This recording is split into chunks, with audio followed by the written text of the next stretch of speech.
Hello everyone, আসসালামু আলাইকুম। যারা যারা জয়েন করেছো আমাকে একটু জানাও আমার সাউন্ড ঠিক আছে কিনা এবং ভিডিও ঠিকঠাক দেখতে পাচ্ছ কিনা। যারা যারা জয়েন করেছো একটু কাইন্ডলি আমাকে জানাও যে সাউন্ড ঠিক আছে কিনা এবং ভিডিও ঠিকঠাক দেখতে পাচ্ছ কিনা। Everything okay?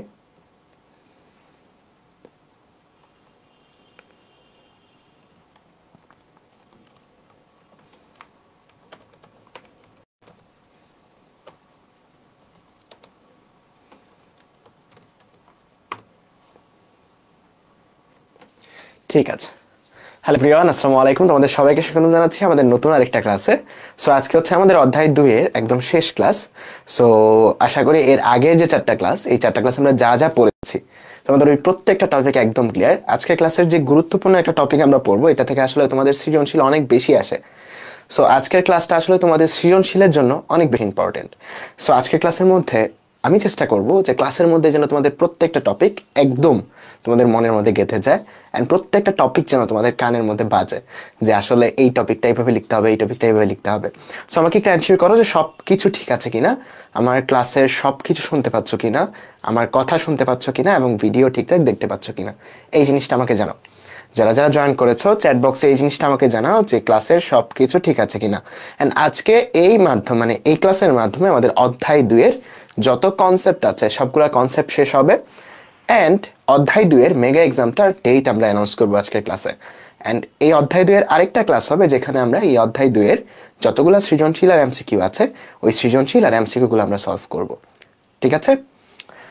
সো চলো শুরু করি। স্মার্ট বোর্ড একটু ডিস্টার্ব দিচ্ছে, যাই হোক এটা ঠিক হয়ে যাবে। সো আমরা অধ্যায় 2 এর অলরেডি আমরা 4টা ক্লাস করছি, তাই না? 4টা ক্লাস করছি, আজকে হচ্ছে 5 নাম্বার ক্লাস। সো অধ্যায়টা খুবই ছোট, মাত্র 5টা ক্লাসের মাধ্যমে শেষ হচ্ছে। সো আজকে হচ্ছে তোমাদের 20 ডিসেম্বর, তাই না? এখন বলো মেগা এক্সামের জন্য কতদিন ডেট লাগবে তোমাদের, বলো তো? মেগা এক্সামের জন্য কতদিন ডেট তোমাদের দেওয়া লাগবে বলো তো? কতদিন ডেট তোমরা চাও, মানে কতদিন পড়ার সময় চাও মেগা এক্সামের জন্য? আচ্ছা আমি জানি তোমাদের আরেকটা ক্লাস হয়তো চলতেছে, কোনো সমস্যা নেই। যার যেটা লাইভে করে স্বাচ্ছন্দ্য বোধ করো সেটা লাইভে করতে পারো, বাট এই ক্লাসটা লাইভে করলে কি হবে, ক্লাসের মধ্যেই মুখস্থ হয়ে যাবে তোমার পুরো জিনিসটা। যা যা পড়াশোনার টপিক আছে ক্লাসের মধ্যেই সেটা তোমার আয়ত্তে চলে আসবে। ঠিক আছে? 7 দিন চাচ্ছ, এর থেকে আরো বেশি দিচ্ছি। ঠিক আছে?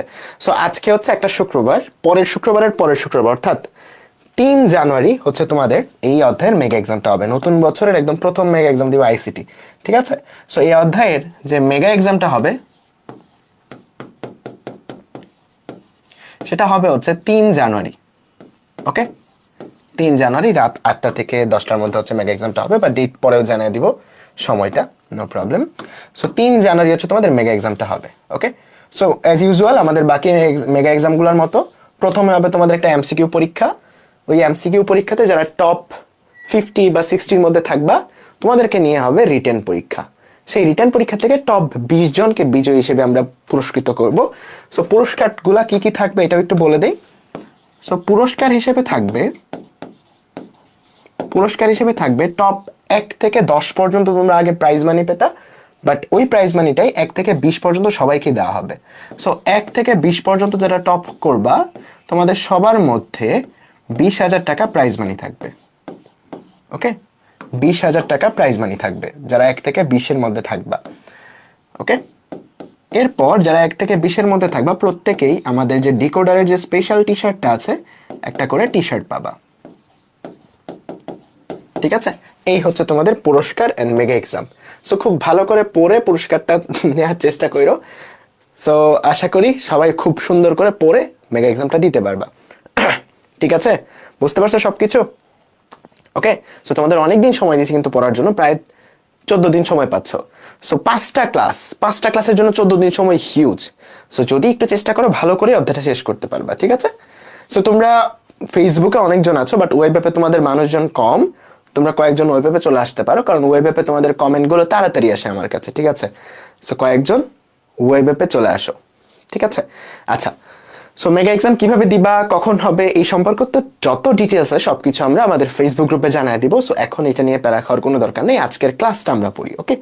সো আজকে আমরা যেটা পড়বো সেটা হচ্ছে কম্পিউটার নেটওয়ার্ক এবং নেটওয়ার্ক টপোলজি। সো এই টপিকটা আসলে খুবই ইম্পর্টেন্ট সৃজনশীলের জন্য। আজকের ক্লাস থেকেই মূলত এই অধ্যায়ের সৃজনশীল সব আসবে। ঠিক আছে? সো কতটুকু ইম্পর্টেন্ট বুঝতে পারছো? আজকের ক্লাস থেকেই দেখবা যে এই অধ্যায়ের সৃজনশীল সব আসবে। ওকে, সো ক্লাসটা খুবই ইম্পর্টেন্ট, যেহেতু সৃজনশীলে আসবে গ আর ঘতে লিখতে হবে। সো গ আর ঘতে তো নিজে থেকেই লিখতে হবে, তাই না? বানায় লেখার তো স্কোপ নাই। সো আমি ক্লাসটা এমনভাবেই নিব যেন গ আর গতে যা যা প্রশ্ন আসে সবগুলা যেন তোমার কানের মধ্যে বাজে, পরীক্ষা হলে যায় যেন আমার কথাগুলো তোমার কানের মধ্যে বাজে এবং তুমি নিজে নিজে যেন লিখতে পারো।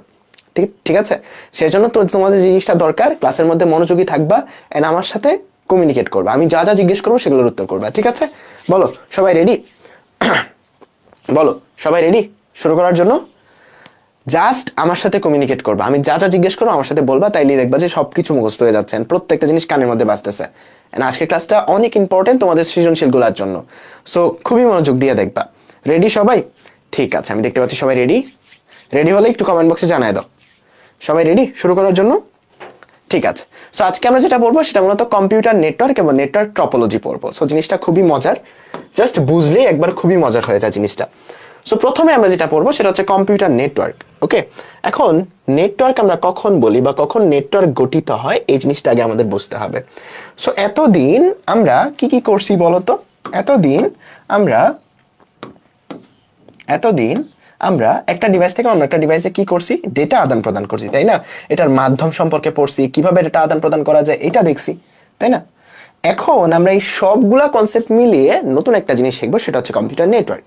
ওকে, সো অনেকগুলা কম্পিউটার যখন একটা আরেকটার সাথে কানেক্টেড থাকে, দেখো অনেকগুলা কম্পিউটার যখন একটা আরেকটার সাথে কানেক্টেড থেকে তাদের নিজেদের মধ্যে ডেটা আদান প্রদান করে, ওই যে একটা কাঠামো বা জালের মতো যে একটা কাঠামো গড়ে ওঠে এই জায়গাতে, এটাকে আমরা বলি হচ্ছে কম্পিউটার নেটওয়ার্ক। ওকে, সো কম্পিউটার নেটওয়ার্ক বলতে কি বোঝায়, ডেফিনেশনটা তুমি কি বলবা? যে অনেকগুলা কম্পিউটার যখন নিজেদের মধ্যে কানেক্টেড হয়ে তথ্য আদান প্রদান করে, এই যে কাঠামোটা গড়ে উঠলো এটাকে আমরা বলি কম্পিউটার নেটওয়ার্ক, বা এটা সম্পর্কে আমরা আজকে ক্লাসে পড়বো।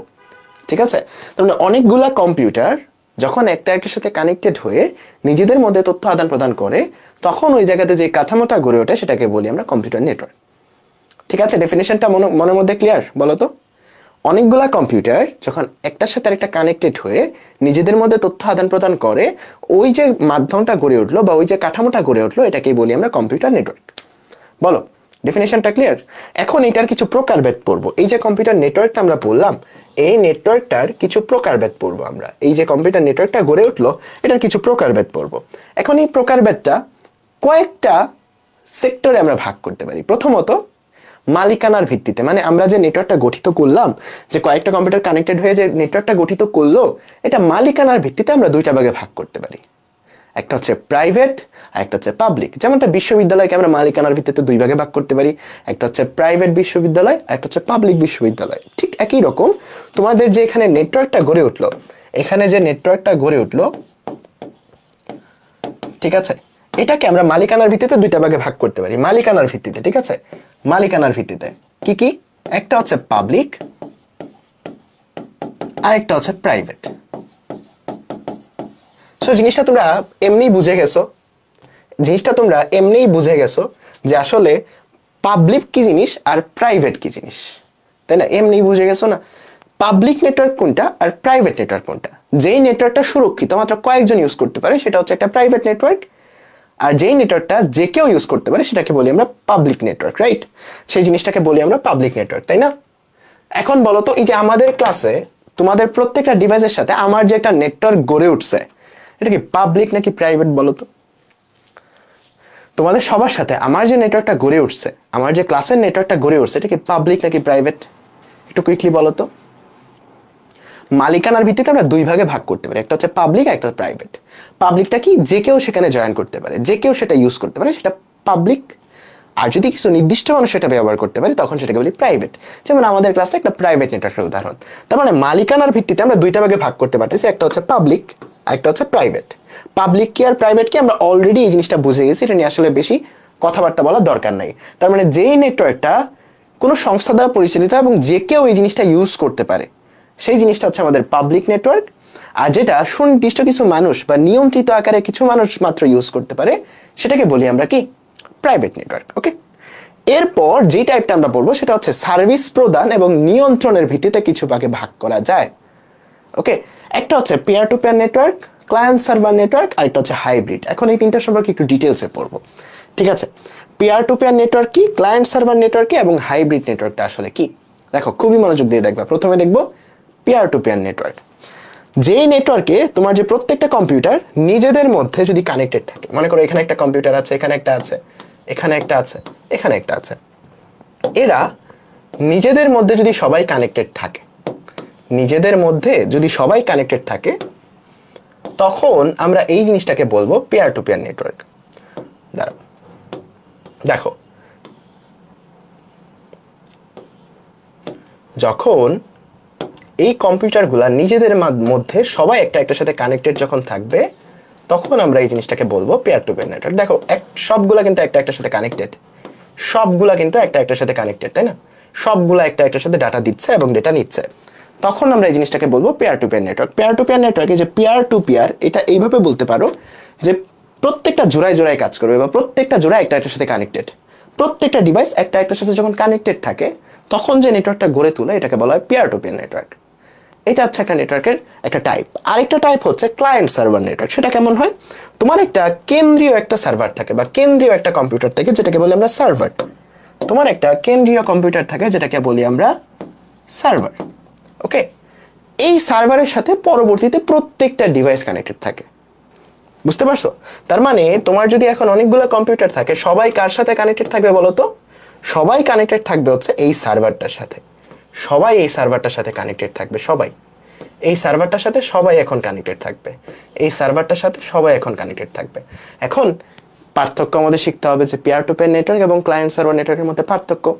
সো এমনভাবে আমি ক্লাসে তোমাদের পড়াবো যেন তোমার পরীক্ষা হলে যে তোমার কানের মধ্যে বুঝতে, মানে তুমি কানের মধ্যে শুনতে পাও যে আসলে পেয়ার টু পেয়ার নেটওয়ার্ক এবং ক্লায়েন্ট সার্ভার নেটওয়ার্কের মধ্যে পার্থক্য। সো একে একে পার্থক্যগুলো আমরা শিখবো, কোনো সমস্যা নেই, জাস্ট হচ্ছে একটু দেখো। আমরা আগে বুঝি যে পেয়ার টু পেয়ার নেটওয়ার্ক এবং ক্লায়েন্ট সার্ভার নেটওয়ার্কটা আসলে কি। আমরা নেটওয়ার্কের প্রকারভেদ পড়তেছি, তাই না? নেটওয়ার্কের প্রকারভেদ পড়তেছি, যে কম্পিউটারগুলো যে কানেক্টেড হয়েছে তাদের বিভিন্ন টাইপ আমরা পড়তেছি। So client peer to peer নেটওয়ার্কে কি হয়? প্রত্যেকটা ডিভাইস বা প্রত্যেকটা কম্পিউটার একজন আরেকজনের সাথে কানেক্টেড থাকে এবং তাদের মধ্যে ডেটা আদান প্রদান করে। প্রত্যেকটা ডিভাইস একজন আরেকজনের সাথে কানেক্টেড থাকবে এবং তাদের মধ্যে ডেটা আদান প্রদান করে। আর ক্লায়েন্ট সার্ভার নেটওয়ার্কে হচ্ছে একটা নির্দিষ্ট একটা সার্ভার থাকে, বা নির্দিষ্ট একটা কম্পিউটার থাকে, একটা বিশেষ কম্পিউটার মনে করো, এই কম্পিউটারের সাথে সবগুলা যুক্ত থাকে, বাকি যত কম্পিউটার আছে সবগুলা যুক্ত থাকে। সো বেসিক জিনিসটা বুঝছো, মানে জিনিসটার কাঠামোটা কিরকম সেই জিনিসটা বুঝছো, তারপরে আমরা একে একে পার্থক্য পড়বো। সো ক্লায়েন্ট সার্ভার নেটওয়ার্কে প্রত্যেকটা ডিভাইস একটা নির্দিষ্ট কম্পিউটারের সাথে কানেক্টেড থাকে বা একটা নির্দিষ্ট সার্ভারের সাথে কানেক্টেড থাকে। আর পিয়ার টু পিয়ার নেটওয়ার্কে সবগুলার সাথে যুক্ত থাকে, সবগুলার সাথে যুক্ত থাকে। এখন পার্থক্যগুলো আমরা একে একে দেখব, ঠিক আছে? সো প্রথমত তোমাদের ক্লায়েন্ট সার্ভার নেটওয়ার্কে জিনিসটা কি হয় এটা একটু দেখো। দেখো প্রত্যেকটা জিনিস তোমাদের মনের মধ্যে একদম গেঁথে যাবে, জাস্ট একটু অপেক্ষা করে ক্লাসটা একটু দেখার চেষ্টা করো। দেখো আমাদের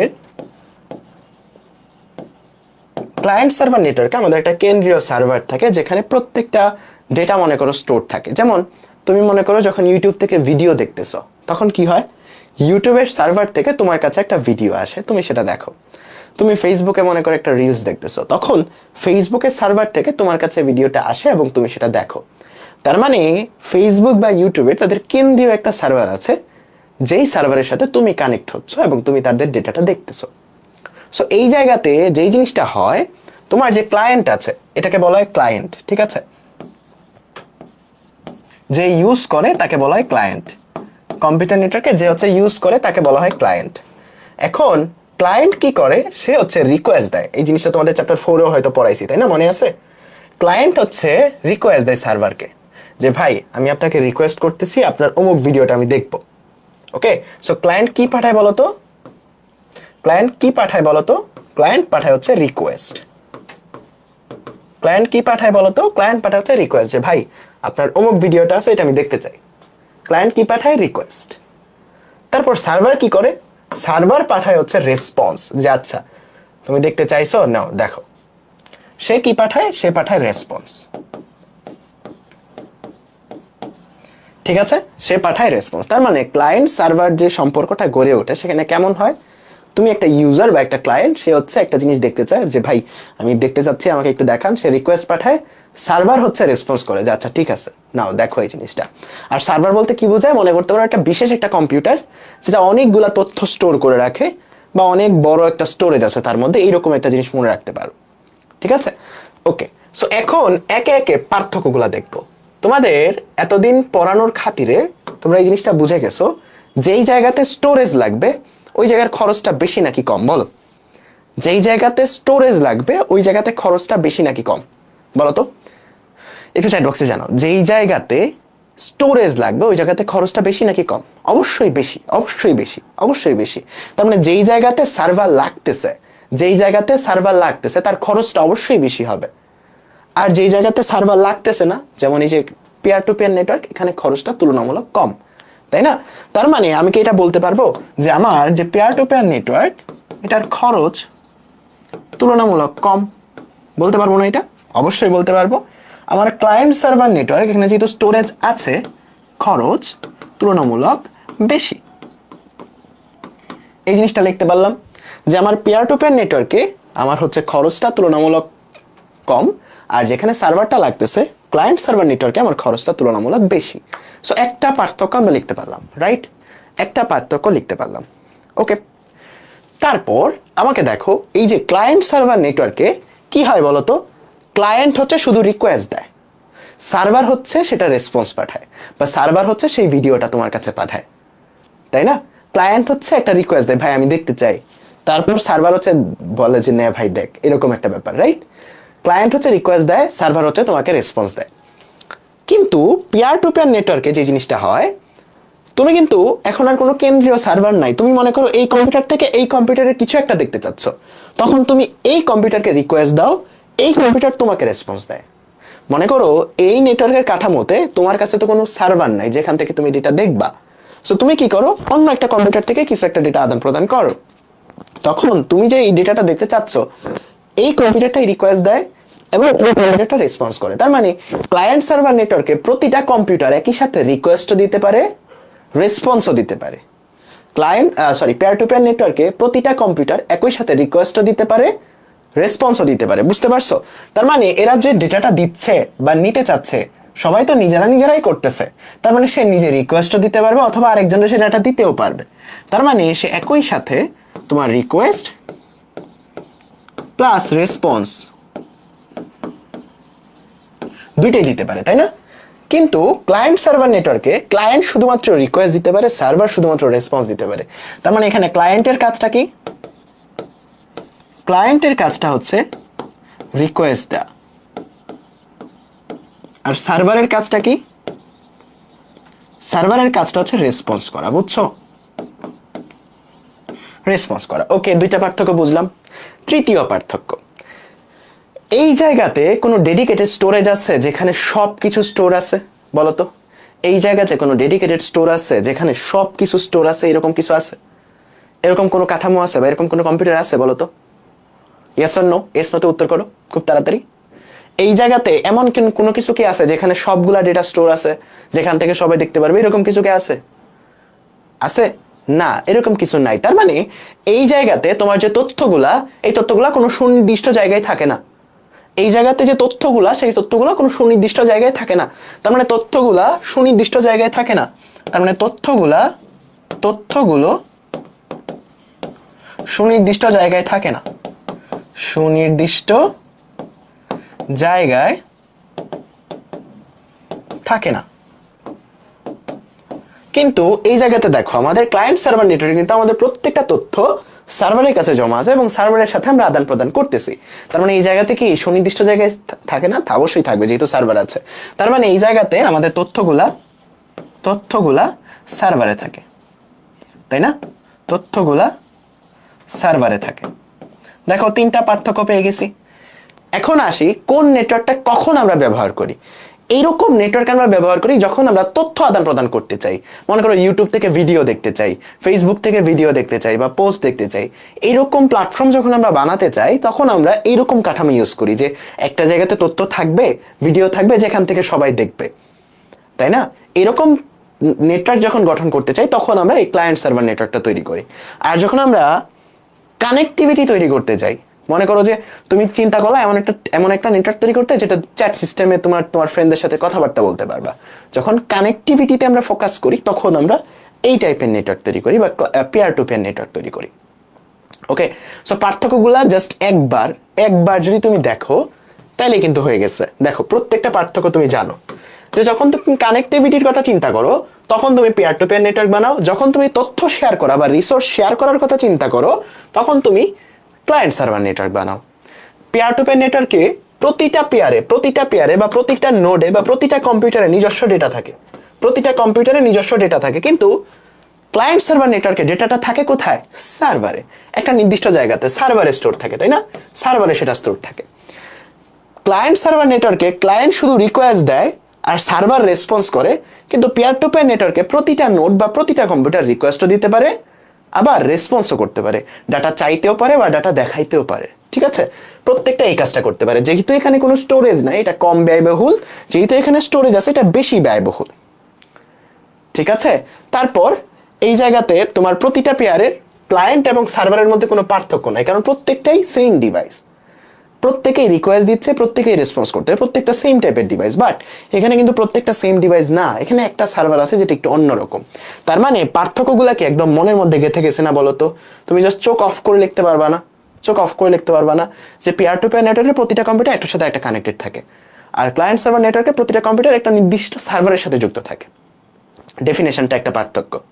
তারপর পেয়ার টু পেয়ার নেটওয়ার্কের প্রতিটা কম্পিউটার একই সাথে তথ্য দিতেও পারে বা তথ্য চাইতেও পারে, মানে রিকোয়েস্ট দিতেও পারে অথবা রেসপন্সও দিতে পারে। আর ক্লায়েন্ট সার্ভার নেটওয়ার্কে ক্লায়েন্ট হচ্ছে তথ্য চায়, সার্ভার হচ্ছে তথ্যটা দেয়। এই জায়গাতে কোনো সুনির্দিষ্ট জায়গায় তথ্য স্টোর থাকে না, এই জায়গাতে সুনির্দিষ্ট জায়গায় তথ্য স্টোর থাকে। যেহেতু এখানে সার্ভার আছে এটার খরচ একটু বেশি, যেহেতু এখানে সার্ভার নাই এটার খরচ একদম নাই। বলো মনের মধ্যে একদম গাইতে গেছে কিনা বলো? কানেক্টিভিটির দিকে খেয়াল করলে তোমরা পেয়ার টু পেয়ার নেটওয়ার্ক তৈরি করবা, আর যখন স্টোরেজ শেয়ার করার ক্ষেত্রে তোমরা ইউজ করবা বা স্টোরেজ শেয়ার করবা একজন একজনের সাথে, তখন তোমরা কি ইউজ করবা? ক্লায়েন্ট সার্ভার নেটওয়ার্ক ইউজ করবা। বলো একদম মনের মধ্যে গেঁথে গেছে কিনা পার্থক্যটা? আমি যদি এখন তোমাদের লিখতে দেই পরীক্ষা হলে যে ক্লায়েন্ট সার্ভার নেটওয়ার্ক এবং পেয়ার টু পেয়ার নেটওয়ার্কের পার্থক্য লেখো, লিখতে পারবা না? অবশ্যই লিখতে পারবা। ঠিক আছে, পারবা তো? একটু চ্যাট বক্সে জানাও, যারা ওয়েবে আছো তোমাদের কথাবার্তা একটু কম, একটু চ্যাট বক্সে জানাও। ঠিক আছে, ঠিক আছে, ফেসবুকে সবাই বলতে পারছো, বুঝতে পারছো, ঠিক আছে, ভেরি গুড।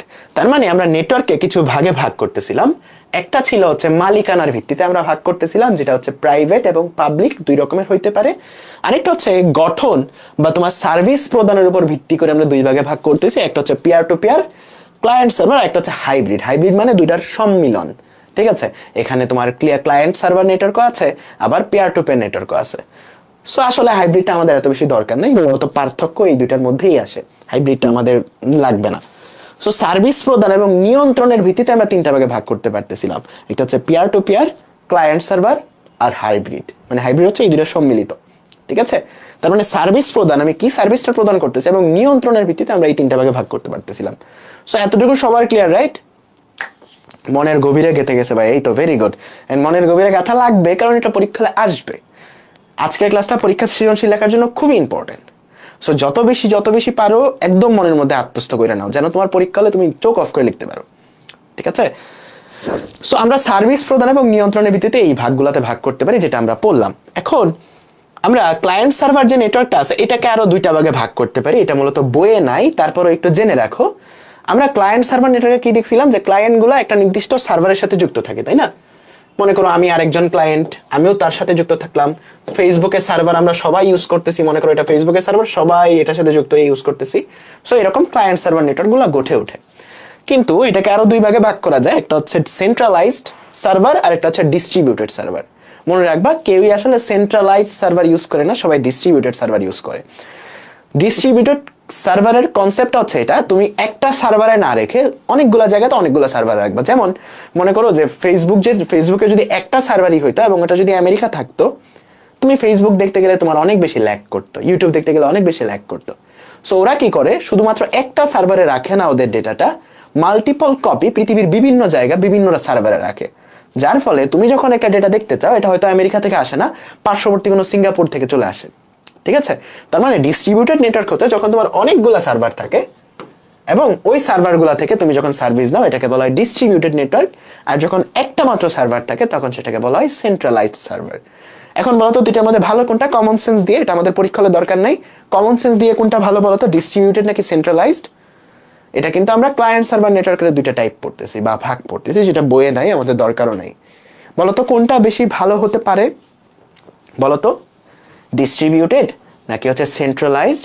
সেন্ট্রালাইজডটা বেশি ঝামেলার হইতে পারে, কারণ একটা নষ্ট হয়ে গেলেই কাজ শেষ, পুরো ওয়েবসাইট ডাউন বা পুরো প্ল্যাটফর্ম ডাউন। বাট এখানে কিন্তু একটা সার্ভারের মধ্যে আগুন লাগলেও বাকিগুলো কিন্তু ভালো থাকবে এবং তোমার কাজটা কিন্তু ঠিকঠাক চালায় যেতে পারবে।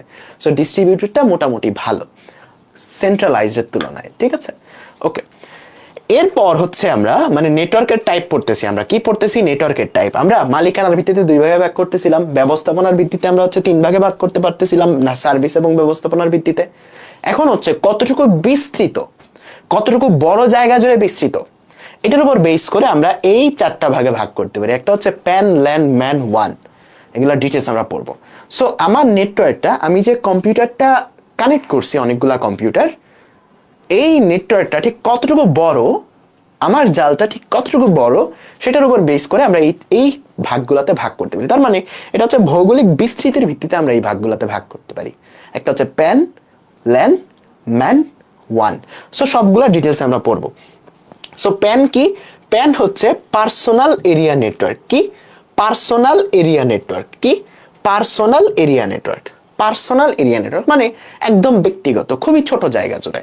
সো এইগুলা থেকে এত বেশি কিছু তোমাদের আসবে না, এগুলো থেকে এত বেশি কিছু আসবে না, জাস্ট ডেফিনেশনটা এবং কি বলতে চাচ্ছে এই জিনিসটা মনে রাখলেই হবে। কোন জায়গা থেকে প্রশ্ন বেশি আসবে এটা আমিই বলে দিব তোমাদেরকে। সো পার্সোনাল এরিয়া নেটওয়ার্কটা এটা মূলত 10 মিটারের হয়। সো রেঞ্জটা মনে রাখবা, যদি তোমার নেটওয়ার্কটা 10 মিটারের বিস্তৃত হয়, মানে 10 মিটারের মধ্যে সীমাবদ্ধ হয়, অনেকগুলো কম্পিউটার কানেক্ট করছো, ওই জায়গাটা 10 মিটারের মধ্যেই সীমাবদ্ধ, তখন সেটাকে বলি আমরা পার্সোনাল এরিয়া নেটওয়ার্ক। কি বলি? Personal area network. সো মনে আছে তোমাদের একটা ওয়্যারলেস ডিভাইস পার্সোনাল এরিয়া নেটওয়ার্কে ইউজ হয়েছিল, মনে আছে? ওই ডিভাইসটার নাম জানি কি? ব্লুটুথ।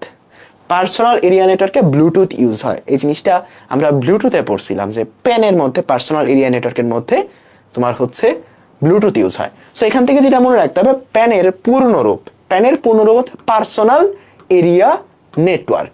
সো প্যানের পূর্ণরূপটা মনে রাখবা। আরেকটা জিনিস মনে রাখবা হচ্ছে যে 10 মিটারের মধ্যে সীমাবদ্ধ। আরেকটা জিনিস মনে রাখবা, সেটা হচ্ছে এই প্যানটা সুরক্ষিত বা সবচেয়ে বেশি নিরাপদ। এটা কেন?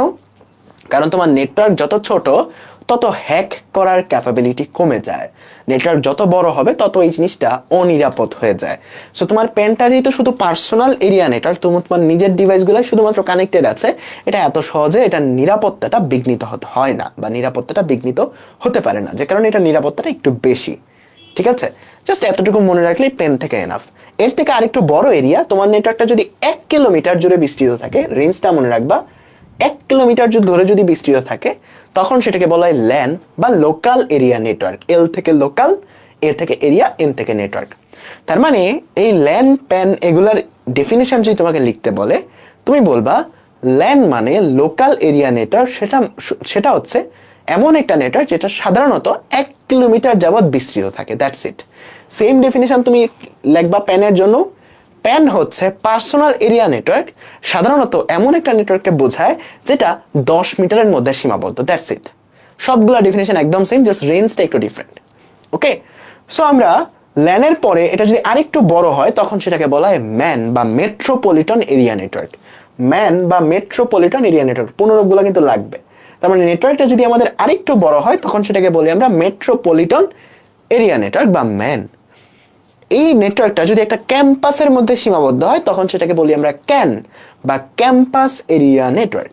তখন সেটাকে বলি আমরা ক্যান বা ক্যাম্পাস এরিয়া নেটওয়ার্ক। যখন একটা ক্যাম্পাসের মধ্যে তোমার একটা সুনির্দিষ্ট নেটওয়ার্ক, মনে করো যে তোমার ক্যাম্পাসের মধ্যে যতগুলো কম্পিউটার আছে সবাই একটার সাথে কানেক্টেড।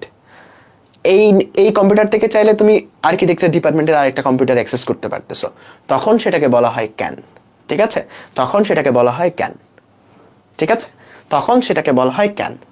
আর আরো বড় যদি হয়, তোমার হচ্ছে আরো বড় যদি হয়, সেটাকে বলি আমরা ওয়ান বা ওয়াইড এরিয়া নেটওয়ার্ক। আর আমরা যেই নেটওয়ার্কটা ইউজ করি বা আমাদের ইন্টারনেট যেটাকে বলি, সেটা হচ্ছে ওয়ার্ল্ড ওয়াইড ওয়েব। এটা মূলত একটা ওয়ানের একটা এক্সাম্পল, বা ওয়ানটা মূলত আমাদের ইন্টারনেটকে নির্দেশ করে। ঠিক আছে, যখন এটা পুরো পৃথিবী জুড়ে বিস্তৃত থাকে, তখন সেটাকে বলি আমরা ওয়ান। ঠিক আছে, বুঝতে পারছো? ডেফিনেশনগুলো লিখতে পারবে, এখান থেকে ডেফিনেশনগুলো লিখতে পারলেই হবে। আর হচ্ছে শুধুমাত্র রেঞ্জগুলো একটু মনে রাখলেই হয়ে যাবে। আমাদের লেন এবং তোমার হচ্ছে পেন, এই দুইটার রেঞ্জটা মনে রাখলেই হয়ে যাবে। একটা হচ্ছে 10 মিটার, একটা হচ্ছে 1 কিলোমিটার। আর যদি পুরো মেট্রোপলিটন বা একটা সিটির মধ্যে সীমাবদ্ধ থাকে সেটাকে বলি আমরা ম্যান। একটা ক্যাম্পাসের মধ্যে সীমাবদ্ধ থাকলে সেটাকে বলি আমরা ক্যান। তারপর একটা পুরো জায়গা জুড়ে বা পুরো পৃথিবী জুড়ে যদি এটা বিস্তৃত থাকে সেটাকে বলি আমরা ওয়ান বা wide area network. So just ডেফিনেশনগুলো পারলেই তোমাদের এই জায়গা থেকে হবে। ঠিক আছে, ওকে। তার মানে আমরা কম্পিউটার নেটওয়ার্ককে আমরা কয়েকটা ভাগে ভাগ করতে পারতেছিলাম। মালিকানার ভিত্তিতে 2 রকম, প্রাইভেট আর পাবলিক। ব্যবস্থাপনার ভিত্তিতে 3 রকম, peer to peer, client server এবং হাইব্রিড। হাইব্রিড কি? এই দুটার মার্জ বা এই দুটার একসাথে মিলিয়ে যেটা তৈরি করে সেটাকে বলি হাইব্রিড। এখন পেয়ার টু পেয়ার এবং ক্লায়েন্ট সার্ভারের পার্থক্যটা খুবই ইম্পর্টেন্ট আসতে পারে। আমরা পার্থক্যটা খুব ভালো করে পড়ছি। ক্লায়েন্ট সার্ভারে কি কি হয়? ক্লায়েন্ট সার্ভারে একটা সার্ভার থাকে, সার্ভার থাকার মানে দাম বেশি, সার্ভার থাকা মানে একটা তথ্য একটা নির্দিষ্ট জায়গায় স্টোর থাকে, সবগুলা ডিভাইস সার্ভারের সাথে কানেক্টেড থাকে, ডিভাইসগুলো সার্ভারকে রিকোয়েস্ট দেয়, সার্ভার রেসপন্স করে। সো আমরা পার্থক্যগুলো ইজিলি লিখতে পারবো। তারপর কতটুকু বিস্তৃত সেটার উপর ভিত্তি করে আমরা এই ভাগগুলোতে ভাগ করতে পারি। ঠিক আছে, ওকে। সো এখন আমরা এই যে নেটওয়ার্ক তৈরি করতেছি, এই নেটওয়ার্ক তৈরি করার কিছু ডিভাইস সম্পর্কে পড়বো। এরপর পড়বো আমরা হচ্ছে আমাদের গুরুত্বপূর্ণ টপিক, যেটা হচ্ছে নেটওয়ার্ক টপোলজি। ঠিক আছে, সো আমরা এখন নেটওয়ার্ক তৈরি করার কিছু গুরুত্বপূর্ণ ডিভাইস সম্পর্কে পড়বো। ঠিক আছে, প্রথমটা হচ্ছে মডেম। তোমাদের মনে আছে যে একদম প্রথম ক্লাসে যখন আমরা ডেটা আদান প্রদান করছিলাম, একটা ডিভাইস থেকে আরেকটা ডিভাইসে ডেটা আদান প্রদান করার জন্য কয়টা মাধ্যম আছে? মাধ্যম জানি কয়টা? 2টা। একটা হচ্ছে তার মাধ্যম আর একটা হচ্ছে তার বিহীন মাধ্যম, তাই না? মনে আছে যে আমাদের প্রেরক সাইডে একটা যন্ত্র ছিল যেটার নাম দিয়েছিলাম আমরা ট্রান্সডিউসার, মনে আছে? এই ট্রান্সডিউসারের কাজটা কি? তোমার ডিজিটাল সিগন্যাল, কারণ ডিভাইসের ভিতরে তো ডিজিটাল সিগন্যাল, তাই না? এরকম বাইনারি সিগন্যাল ডিভাইসের ভিতরে, এই বাইনারি সিগন্যালটাকে অ্যানালগ সিগন্যালে রূপান্তর করে একটা ট্রান্সডিউসার। আবার প্রাপক সাইডে অ্যানালগ সিগন্যালকে ডিজিটাল সিগন্যালে রূপান্তর করে একটা ট্রান্সডিউসার, তাই না?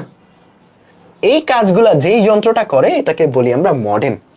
ঠিক আছে, এই কাজটা যেই যন্ত্রটা করে, এই যে তোমার অ্যানালগ সিগন্যালকে ডিজিটালে রূপান্তর করে এবং প্রাপক সাইডে ডিজিটাল সিগন্যালকে অ্যানালগ সিগন্যালে রূপান্তর করে প্রেরক সাইডে, এবং প্রাপক সাইডে অ্যানালগ সিগন্যালকে ডিজিটাল সিগন্যালে রূপান্তর করে যে যন্ত্র, তার নামই কি? মডেম। মনে থাকবে মডেম নামটা কি থেকে আসছে? মডেম নামটা আসছে হলো মডিউলেশন এবং ডিমডিউলেশন। মো থেকে মডিউলেশন, ড্যাম থেকে ডিমডিউলেশন। এই দুটো সম্মিলিত ভাবে হচ্ছে তোমার সম্মিলিত ভাবে এটার নামটা হচ্ছে মডেম।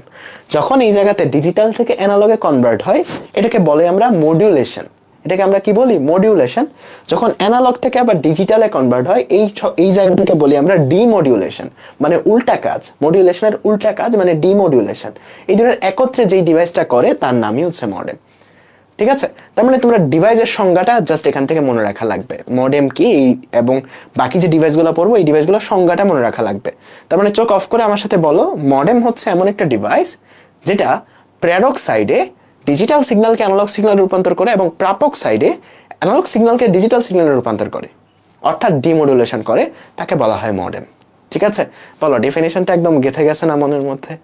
মডেম হচ্ছে এমন একটা ডিভাইস যেটা প্রেরক সাইডে ডিজিটাল সিগন্যালকে অ্যানালগ সিগন্যালে রূপান্তর করে, অর্থাৎ মডিউলেশন করে, এবং প্রাপক সাইডে অ্যানালগ সিগন্যালকে ডিজিটাল সিগন্যালে রূপান্তর করে, অর্থাৎ ডিমডুলেশন করে। ওই ডিভাইসটার নাম হচ্ছে কি? মডেম। বলো মনের মধ্যে গেঁথে গেছে কিনা ডেফিনেশনটা? গাচ্ছে? ঠিক আছে, চোখ অফ করে লিখতে পারবা? ঠিক আছে। এরপর হচ্ছে নেটওয়ার্ক ইন্টারফেস কার্ড বা নিক কার্ড বলে এটাকে। ওকে, নিক কার্ড মনে রাখবা। মনে করো যাদের ডেস্কটপ আছে তারা দেখবা যে তোমাদের ডেস্কটপে হয়তো ইন্টারনেট কানেক্ট করা যায় না, তখন কি করতে হয়? এরকম একটা কার্ড ইউজ করতে হয়, একটা নিক কার্ড বা একটা ডিভাইস আছে। ওই ডিভাইসটা তোমার কম্পিউটার যদি কানেক্ট করো তখন তুমি সেটার সাথে ইন্টারনেট যুক্ত করতে পারো। তাইলে নিক কার্ডের কাজ কি? তোমার ডিভাইসটাকে ইন্টারনেটের সাথে যুক্ত করা। ওকে, তার মানে ডেফিনেশনটা কি লিখবা? চোখ অফ করে নিজের মন থেকে লেখা তো, যে নিক কার্ড হচ্ছে এমন একটা ডিভাইস যেটা কোনো একটা কম্পিউটারকে ইন্টারনেটের সাথে যুক্ত করে, তার স্ট্যাটাসটা বাড়ায় দেয়। ঠিক আছে, তার মানে ডেফিনেশনটা একদম ক্লিয়ার। তার মানে নিক কার্ড হচ্ছে এমন একটা ডিভাইস, নিক কার্ড হচ্ছে, এটার পুনরূপটা লিখবা তাহলে নাম্বারটা একটু বেশি দিবে, মনে হবে তুমি জানো। নিক কার্ড হচ্ছে নেটওয়ার্ক ইন্টারফেস কার্ড, যেখানে লেখা আছে নেটওয়ার্ক ইন্টারফেস কার্ড, যেটা কোনো একটা কম্পিউটারকে ইন্টারনেটের সাথে যুক্ত করে। ওকে, এটার আরেকটা নাম আছে ইন্টারনেট অ্যাডাপ্টারও বলে এটাকে বাংলা ভাষায়। ঠিক আছে, তাইলে বলো ডেফিনেশনটা লিখতে পারবে না? নিক কার্ড হচ্ছে এমন একটা ডিভাইস, নিক কার্ড হচ্ছে নেটওয়ার্ক ইন্টারফেস কার্ড, যেটা এমন একটা ডিভাইস যেটা যে কোনো কম্পিউটারকে ইন্টারনেটের সাথে যুক্ত করে। That's it. ক্লিয়ার? বলো সবাই ক্লিয়ার কিনা? সবাই ক্লিয়ার কিনা? হ্যাঁ, ম্যাথ ক্লাসও চলতেছে আমি জানি, বাট কিছু করার নেই আসলে, কারণ মানে দিনের বেলা নেওয়ার কোনো ওয়ে নেই আসলে ক্লাসটা। আর আজকেই তো শেষ ক্লাস আমাদের অধ্যায় 2-এর, এরপরে হয়তো অধ্যায় 2-এর আরেকটা সিকিউ এমসিকিউ এর ক্লাস আসবে, আর অধ্যায় 1-এর হয়তো আর 1-2টা ক্লাস হবে, পরে আইসিটি শেষ তোমাদের সবার। ঠিক আছে, ওকে, ঠিক আছে, ক্লিয়ার? তারপরে যে ডিভাইসটা সম্পর্কে আমরা পড়বো সেটা হচ্ছে রিপিটার। মনে আছে ছোটবেলায় পড়ছিলাম যে আমাদের টুইস্টেড পেয়ার কেবল এবং কোএক্সিয়াল কেবল এগুলো একটা নির্দিষ্ট দূরত্ব যাওয়ার পরে তারা দুর্বল হয়ে যায়। মনে আছে? মনে আছে? দুর্বল হয়ে যায় যে, মনে আছে? মনে আছে? না মনে থাকলে কিন্তু পিটাবো। তারা নির্দিষ্ট একটা দূরত্ব গেলে তারা দুর্বল হয়ে যায়, তাই তো? সো ওই দুর্বল সিগন্যালটাকে কে জানি স্ট্রং বানাইতো? আমি বলছিলাম একটা রিপিটার, একটা যন্ত্র আছে যে যন্ত্রটা তাকে স্ট্রং বানাইতো, যে যন্ত্রটা তাকে স্ট্রং বানাইতো, তাই না? তার মানে রিপিটার হচ্ছে এমন একটা ডিভাইস যেটা দুর্বল হয়ে যাওয়া সিগন্যালকে আরো কি বানায় বলো তো? স্ট্রং বানায়। তার মানে তোমার এই জায়গাতে মনে করো একটা উইক সিগন্যাল আছে, এই জায়গাতে একটা উইক সিগন্যাল আছে, এইটা যখন একটা রিপিটারের মধ্যে দিয়ে যায়, এটা মনে করো তোমার রিপিটার, এই সিগন্যালটা কিন্তু স্ট্রং হয়ে যায়। তার মানে রিপিটারের কাজ কি?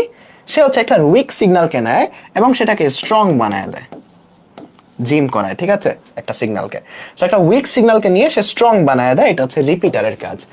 ঠিক আছে, তার মানে রিপিটারের মধ্যে কমন সেন্স দিয়ে বলো তো পোর্ট কয়টা থাকবে? কয়টা পোর্ট থাকবে? কানেক্ট করার কয়টা পোর্ট থাকবে বলো তো? মানে কয়টা পোর্টে জিনিসপত্র কানেক্ট করা যাবে? কমন সেন্স অবশ্যই দুইটা পোর্ট থাকবে, একটা পোর্ট দিয়ে ঢুকবে আর একটা পোর্ট দিয়ে বেরোবে, তাই তো?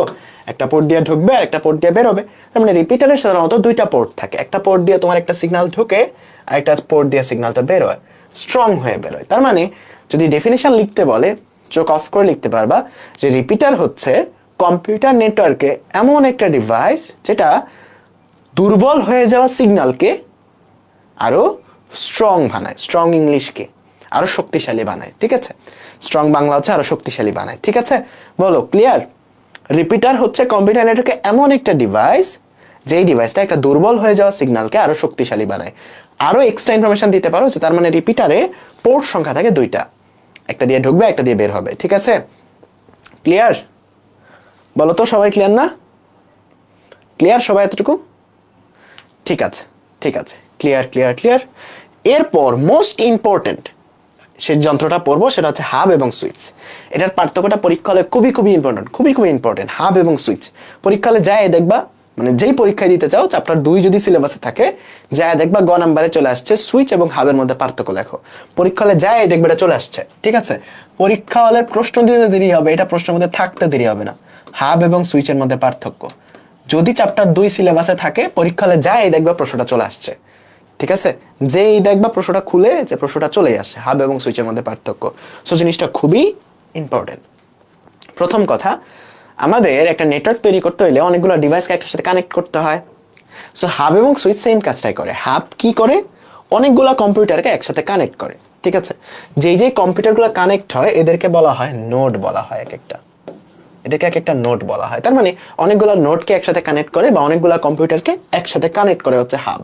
সুইচও সেম কাজটা করে, সুইচও সেম কাজটা করে, সুইচও সেম কাজটা করে। সেও কি অনেকগুলো কম্পিউটারকে একসাথে কানেক্ট করে। ঠিক আছে, অনেক সময় দেখবা যারা হচ্ছে নেটওয়ার্ক প্রোভাইডার তাদের এই জায়গাতে এরকম হয়, দেখবা যে তাদের ঘরগুলোতে এরকম ছোট ছোট বক্স থাকে, যে বক্সে অনেকগুলো ইন্টারনেট কেবল লাগানো। সো এগুলা কি মূলত অনেকগুলা ডিভাইসকে একসাথে কানেক্ট করতেছে বা অনেকগুলা নেটওয়ার্ককে একসাথে কানেক্ট করতেছে, আর কিছুই না। তার মানে হাব এবং সুইচ দুটার কাজ একই, কাজ একই। কাজ কি? অনেকগুলা ডিভাইসকে একসাথে কানেক্ট করা, অনেকগুলা ডিভাইসকে একসাথে কানেক্ট করার কাজটা করে হচ্ছে হাব এবং সুইচ। এখন দুইটার পার্থক্যটা অনেক বেশি ইম্পর্টেন্ট। ঠিক আছে, দুইটার পার্থক্যটা অনেক বেশি ইম্পর্টেন্ট। এমন ভাবে তুমি পড়বা যেন মনের মধ্যে গেঁথে যায় আর বইও পড়া না লাগে। ঠিক আছে, সো ডেফিনিশনটা কি হাবের? তুমি বলবা কম্পিউটার নেটওয়ার্কে হাব হচ্ছে এমন একটা ডিভাইস যেটা অনেকগুলা ডিভাইসকে বা অনেকগুলা কম্পিউটারকে বা অনেকগুলা নোডকে একসাথে কানেক্ট করতে পারে, দ্যাটস ইট। কম্পিউটার নেটওয়ার্কে হাব হচ্ছে এমন একটা ডিভাইস যেটা অনেকগুলা ডিভাইসকে বা অনেকগুলা নেটওয়ার্ককে বা অনেকগুলা নোডকে একসাথে কানেক্ট করতে পারে। সুইচের ক্ষেত্রেও সেম ডেফিনেশন লিখবা যে সুইচ হচ্ছে কম্পিউটার নেটওয়ার্কে এমন একটা ডিভাইস যেটা অনেকগুলা নোডকে অনেকগুলা কম্পিউটারকে একসাথে কানেক্ট করতে পারে। তাহলে বলবো যে তাহলে ভাইয়ের ডিফারেন্সটা কই? এই ডিফারেন্সটাই আমরা পড়বো এখন। ডেফিনেশনের মধ্যে তেমন কোনো ডিফারেন্স নাই। মনে রাখবা হাব মানে হচ্ছে হাবলা। বলো তো হাবলা মানে কি? হাবলা মানে কি বলো তো? হাবলা মানে কি? বলে না এই অমুক একটা হাবলা। হাবলা মানে কি বলো তো? হাবলা মানে হাবলা মানে কি বলো তো?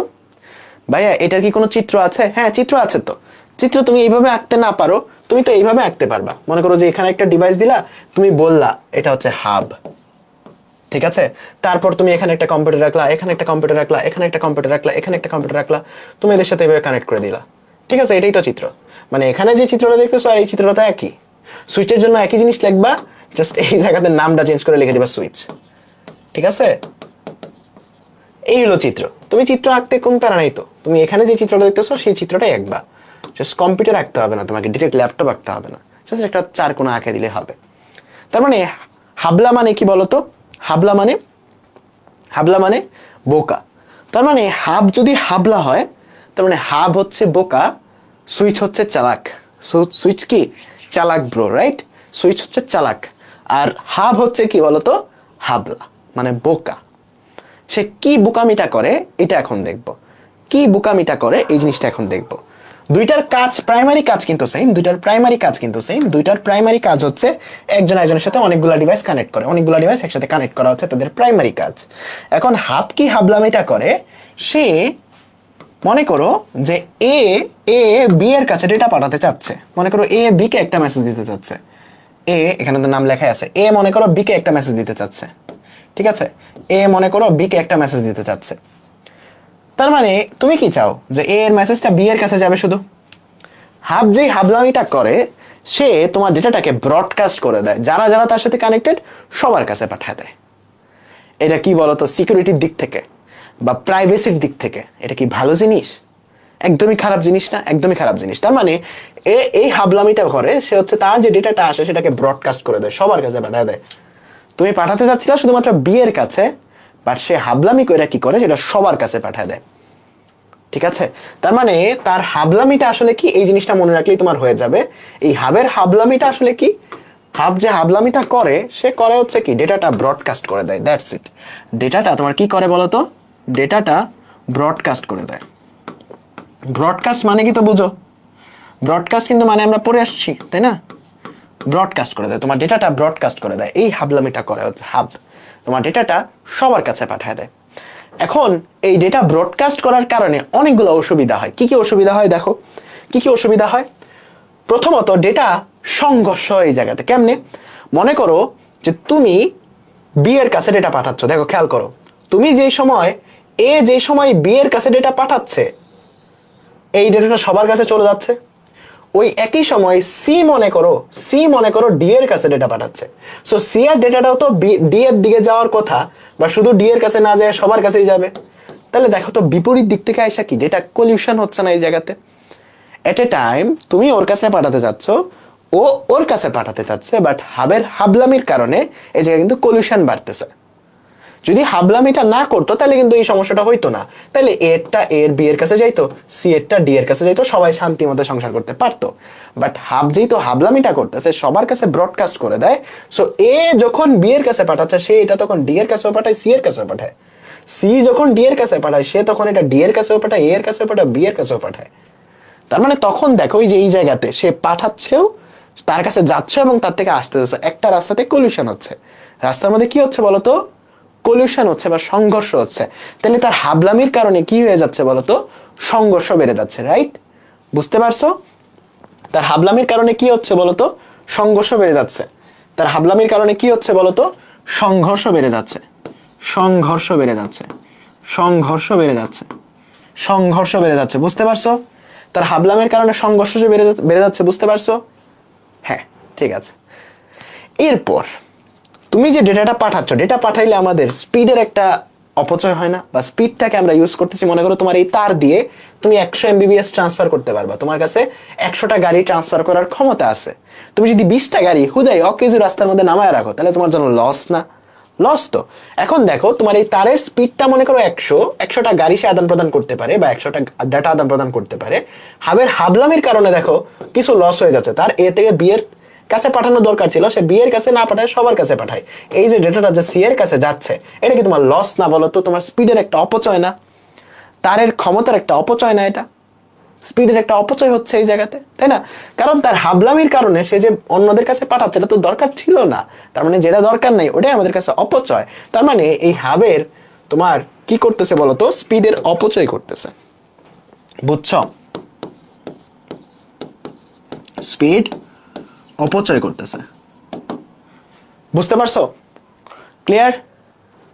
ঠিক আছে, 3টা পয়েন্ট বুঝছো? তার মানে এখানে ডেটা ব্রডকাস্ট করে, ব্রডকাস্টের কারণে কলিউশন বেশি হয়, উল্টা দিক থেকে ডেটা আদান প্রদানের কলিউশন বেশি হয় এবং স্পিডটা অপচয় হয়। 4 নাম্বার পয়েন্ট, জিনিস যেটা খারাপ দাম তার একটু কম, জিনিস যেটা ভালো দাম তার একটু বেশি। তাহলে জিনিস যেটা খারাপ দাম তার একটু কম, তার মানে এই হাবলার দামটা কি হবে বলতো? দামটা কম হবে। সবসময় মনে রাখবা, পরীক্ষা যখন চ্যাপ্টার 2 এর পার্থক্য লিখবা, সবসময় মনে রাখবা জিনিস যেটা ভালো দাম তার একটু বেশি, তার মানে এটা জিনিসটা খারাপ তাই দামটা একটু কম। ঠিক আছে? ক্লিয়ার?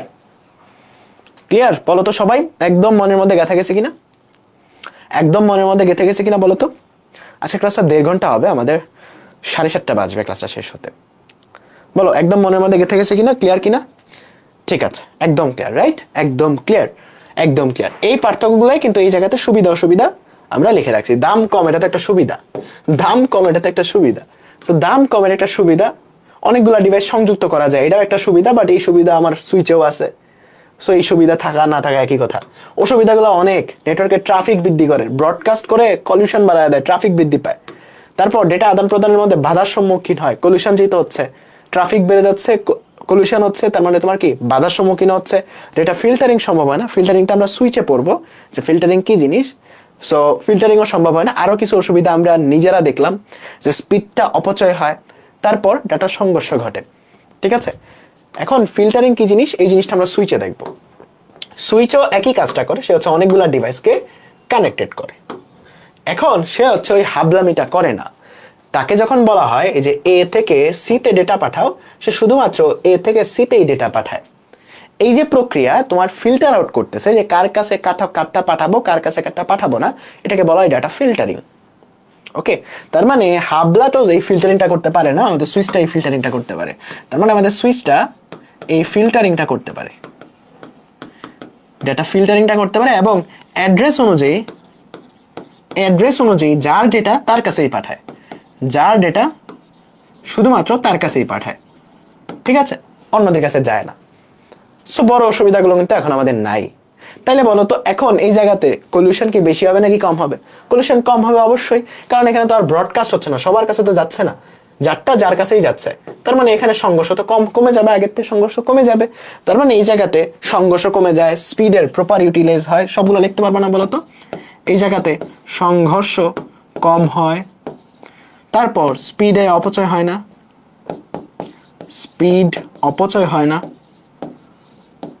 অপচয় হয় না, এই জিনিসগুলো লিখতে পারবে না। আর শেষমেশ জিনিস যেটা ভালো দাম তার একটু বেশি, তার মানে এটার দামটা বেশি।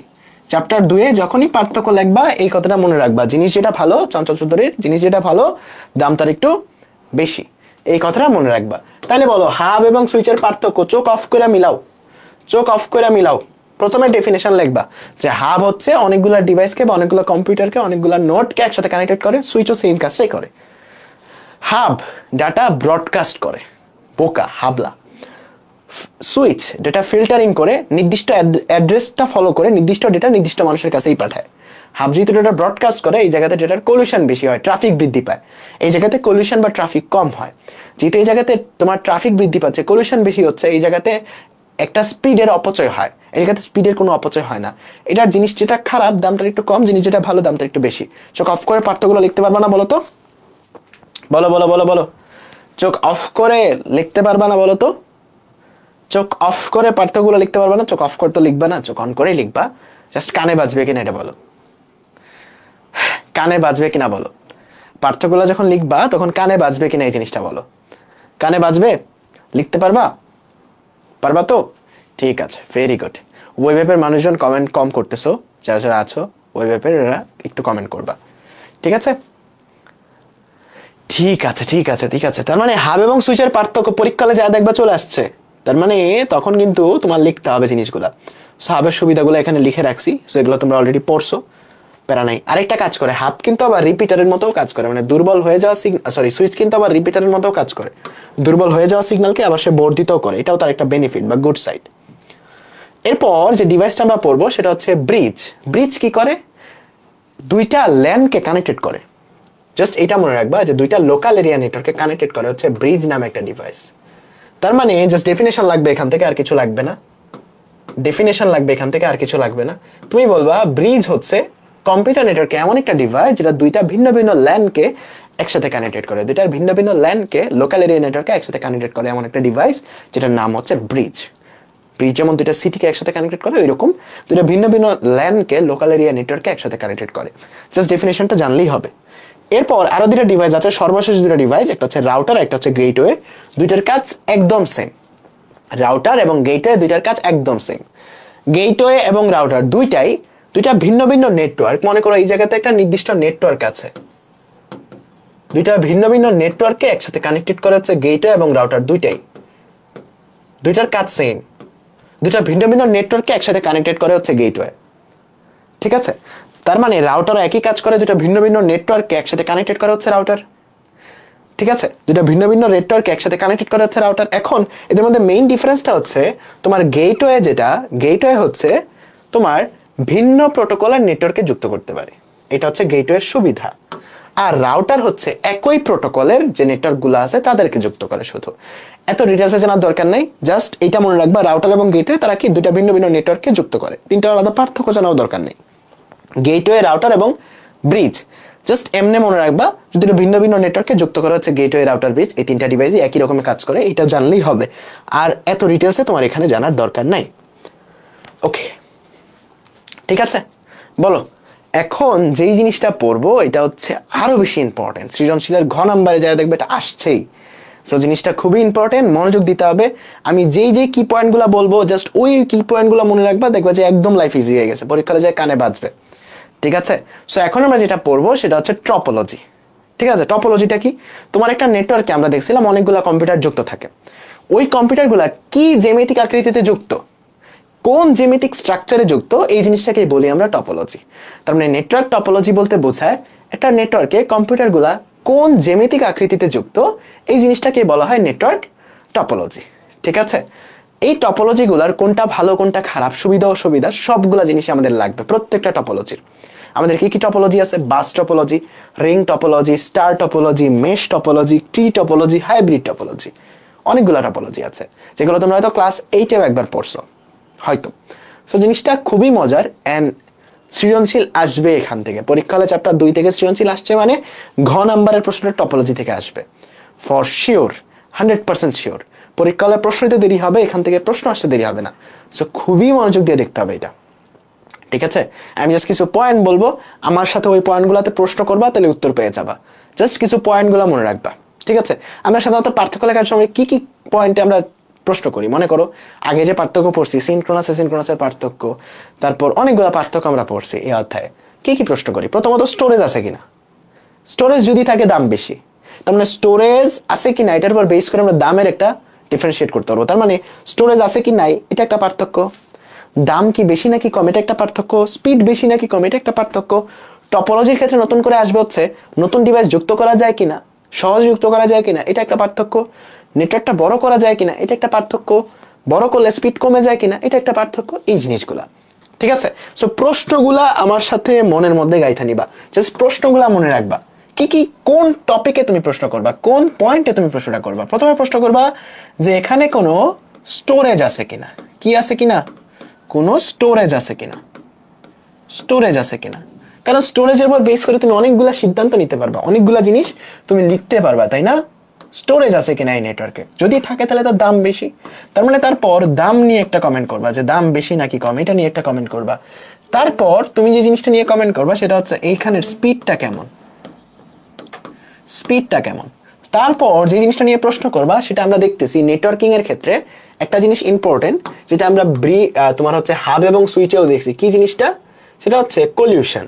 সো এখানে কলিউশন কেমন বা সংঘর্ষ কেমন, এটা হচ্ছে আমাদের একটা প্রশ্ন। সংঘর্ষ কেমন, এটা হচ্ছে আমাদের একটা প্রশ্ন। নেটওয়ার্কিং এর ক্ষেত্রে আরেকটা ইম্পর্টেন্ট প্রশ্ন হচ্ছে যে নতুন ডিভাইস কি যুক্ত করা যায় কিনা। তার মানে নতুন ডিভাইস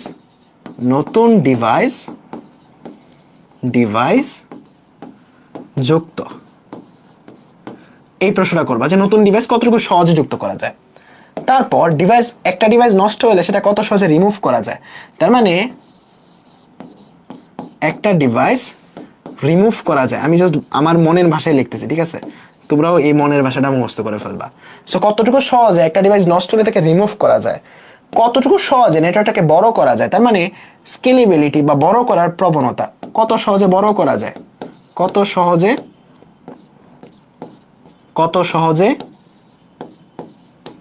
বড় করা যায়। দেখবা যে প্রত্যেকটা ডেফিনিশন তোমার মনের মধ্যে গেঁথে গেছে। কত সহজে বড় করা যায়। বড় করলে স্পিডের কি হয়, বড় করলে স্পিড কি হয়, বাড়ে নাকি কমে? স্পিড কি হয়? এই যে ক্রাইটেরিয়াগুলাতে তুমি প্রশ্ন করবা, তোমার উত্তর পেয়ে যাবা। যে কোনো টপোলজি হোক, জাস্ট এই ক্রাইটেরিয়াগুলোতে তুমি যদি প্রশ্ন করো, তোমার যে কোনো টপোলজির সুবিধা অসুবিধা সবগুলো তুমি লিখতে পারবা। দেখো, এই উত্তরগুলা যদি তোমার ফিজিবল হয়, তোমার জন্য ভালো হয়, তাহলে সেটা লিখবা কই? সুবিধায়। এই প্রশ্নগুলোর উত্তর যদি তোমার জন্য ভালো না হয়, তোমার জন্য এটা অসুবিধার মনে হয়, তখন তুমি লিখবা কই? অসুবিধায়। ঠিক আছে?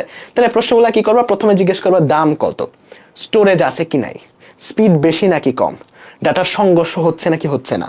তারপর একটা নতুন ডিভাইস সহজে যুক্ত করা যায় নাকি যায় না, একটা ডিভাইস নষ্ট হলে নেটওয়ার্কটা কি নষ্ট হয়ে যায় নাকি ঠিক থাকে, নেটওয়ার্কটা কত সহজে বড় করা যায়, বড় করলে স্পিডের কি হয়। এই 8টা প্রশ্ন করবা, ঠিক আছে? বলো, এই 8টা প্রশ্ন যে করবা, এই 8টা প্রশ্ন ক্লিয়ার কিনা বলো। এই 8টা প্রশ্ন তোমাদের মনের মধ্যে থাকা লাগবে। এই 8টা প্রশ্ন তোমাদের মনের মধ্যে থাকা লাগবে। এই 8টা প্রশ্ন তোমাদের মনের মধ্যে থাকা লাগবে। এই 8টা প্রশ্ন তোমাদের মনের মধ্যে থাকা লাগবে। ঠিক আছে? এই 8টা প্রশ্ন মনের মধ্যে থাকা লাগবে। জাস্ট কি করবা? জিজ্ঞেস করবা দাম কত, স্টোরেজ আছে কি নাই, স্পিড কত, সংঘর্ষ হয় নাকি হয় না, নতুন ডিভাইস সহজে যুক্ত করা যায় নাকি যায় না, একটা ডিভাইস নষ্ট করলে কাহিনী কি হয়, ডিভাইস পুরো নেটওয়ার্কটা বড় করা যায় কিনা, বড় করলে কাহিনী কি হয়। That's it. এই প্রশ্নগুলো যদি করতে পারো, তোমার জন্য ইজি হয়ে যাবে। ঠিক আছে? জাস্ট প্রশ্নগুলো মনে রাখবা, দাম কি হয়, স্টোরেজ আছে নাকি নাই, স্পিড কত, সংঘর্ষ কেমন, তারপর নতুন ডিভাইস সহজ যুক্ত করা যায় কিনা, একটা ডিভাইস নষ্ট হলে কি হয়, তারপরে বড় করা যায় কিনা নেটওয়ার্কটা, বড় করলে কাহিনী কি হয়। এই প্রশ্নগুলো যদি মনে রাখো, তাহলে দেখবে যে একদম ইজি।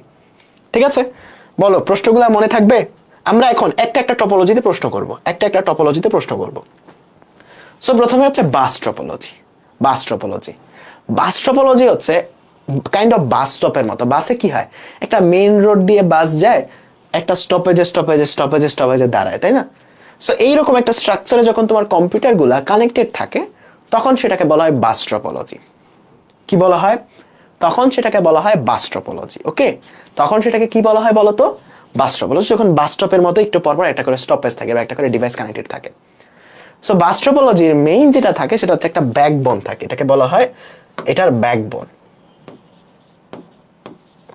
আমাদের যেরকম ব্যাকবোন আছে, মেরুদণ্ড আছে, এই বাস টপোলজির ব্যাকবোন হচ্ছে এই সেন্ট্রাল লাইনটা, যে লাইন দিয়ে আসলে সবগুলো ডেটা আদান প্রদান হয়, যেটা দিয়ে, এটাকে বলা হয় বাস টপোলজির ব্যাকবোন।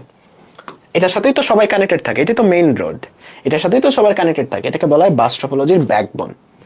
ঠিক আছে? বুঝতে পারছো? ওকে, তাইলে আমরা দুইটা জিনিস লিখবো, একটা হচ্ছে বাস টপোলজির সুবিধা আর একটা হচ্ছে বাস টপোলজির অসুবিধা। এই জিনিসগুলোই তো আমাদের লিখতে হবে, তাই না? অসুবিধা, এই জিনিসগুলোই তো আমাদের লিখতে হবে, তাই তো? সুবিধা অসুবিধা। আমি একটা জিনিস মুখস্থ করব না। প্রথম কথা, প্রশ্ন কি করব ভাইয়া? প্রশ্ন করব হচ্ছে কোনো স্টোরেজ লাগতেছে কিনা। দেখো, এই জায়গাতে কোনো সার্ভার আছে, কোনো স্টোরেজ আছে, দেখতে পাচ্ছ? ইয়েস অর নো আমার সাথে জাস্ট কমিউনিকেট করো। এই জায়গাতে কোনো কেন্দ্রীয় সার্ভার দেখতে পাচ্ছ যেটার সাথে সবাই কানেক্টেড? সার্ভার কি আমরা একটু আগে পড়ে আসছি। কোনো সার্ভার দেখতে পাচ্ছ যেটার সাথে সবাই কানেক্টেড? পাচ্ছ কি পাচ্ছ না? সার্ভার দেখতে পাচ্ছ? কোনো সার্ভার দেখতে পাচ্ছ? Yes or no? এখানে কোনো সার্ভার দেখতে পাচ্ছ? কোনো সার্ভার নাই, তার মানে এখানে কোনো স্টোরেজ নাই। স্টোরেজ না থাকা সুবিধা নাকি অসুবিধা? সুবিধা। তার মানে তোমার স্টোরেজ না থাকা মানে দাম কম, স্টোরেজ যেখানে নাই দামও সেখানে কম, তার মানে এটার দাম দাম সবচেয়ে কম বা স্বল্প মূল্যে তৈরি করা যায়, স্বল্প মূল্যে তৈরি করা যায় বা দাম কম, আমি জাস্ট এমনি লিখতেছি দাম কম, এটা একটা সুবিধা আমাদের। স্বল্প মূল্যে তৈরি করা যায় বা দাম কম, এটা আমাদের একটা সুবিধা, রাইট? সুবিধা না একটা? ঠিক আছে, পরবর্তী কথা জানি আমি কি বলবো? স্পিড। স্টোরেজ গেল, দাম গেল, পরবর্তী প্রশ্ন কি? স্পিড। এখন ঢাকা শহরের সবাই যদি একটা রাস্তায় চলাচল করে, ঢাকা শহরের সবাই যদি একটা রাস্তায় চলাচল করে, জ্যাম কি বাড়বে না কমবে? অবশ্যই বাড়বে। এখানে দেখো একটা জাস্ট মেইন রোড আছে, তোমার একটা সিটিতে একটাই যদি মেইন রোড থাকে, এই মেইন রোড দিয়ে যদি সবার চলাচল করতে হয় তাহলে তো ভাই লাভ নাই। মনে করো এ ডেটা পাঠাবে সি এর কাছে, তার মানে তারটাও এই দিক দিয়ে যাবে, এ ডি ডেটা পাঠাবে মনে করো ই এর কাছে, তারটাও এই দিক দিয়ে আসবে। সো আলটিমেটলি একটা রাস্তা যদি সবাই ইউজ করে, স্পিডটা কি হবে? কমে যাবে। Common sense. তার মানে এখানে স্পিডটা কি হবে বলতো? স্পিডটা কমে যাবে। তার মানে এই বাস টপোলজির স্পিডটা যে কম, এই স্পিডটা কি অসুবিধা না? এটা কি একটা অসুবিধার মধ্যে পড়বে না? অসুবিধার মধ্যে পড়বে। তার মানে স্পিডটা কম, এটা একটা অসুবিধার মধ্যে পড়বে। ঠিক আছে, 3 নাম্বার কি জানি নিয়ে প্রশ্ন করব? সংঘর্ষ।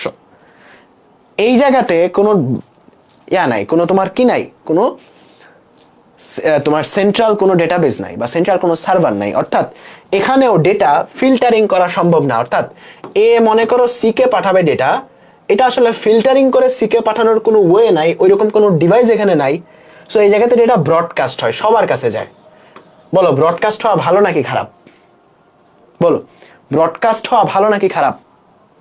ব্রডকাস্ট হওয়া ভালো নাকি খারাপ? আমরা হাবের ক্ষেত্রে দেখে আসছি, ব্রডকাস্ট হওয়া ভালো নাকি খারাপ? ব্রডকাস্ট হওয়া খারাপ। ব্রডকাস্ট হওয়া খারাপ, তার মানে ডেটা ব্রডকাস্ট হয়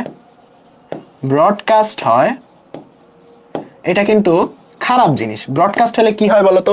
ব্রডকাস্ট হলে তোমার স্পিড অপচয় হয়, ডাটার সংঘর্ষ বাড়ে, তারপর তোমার কি ট্রাফিক বৃদ্ধি পায়। সো ব্রডকাস্ট হওয়া কিন্তু একটা খারাপ জিনিস। ঠিক আছে, খারাপ জিনিস।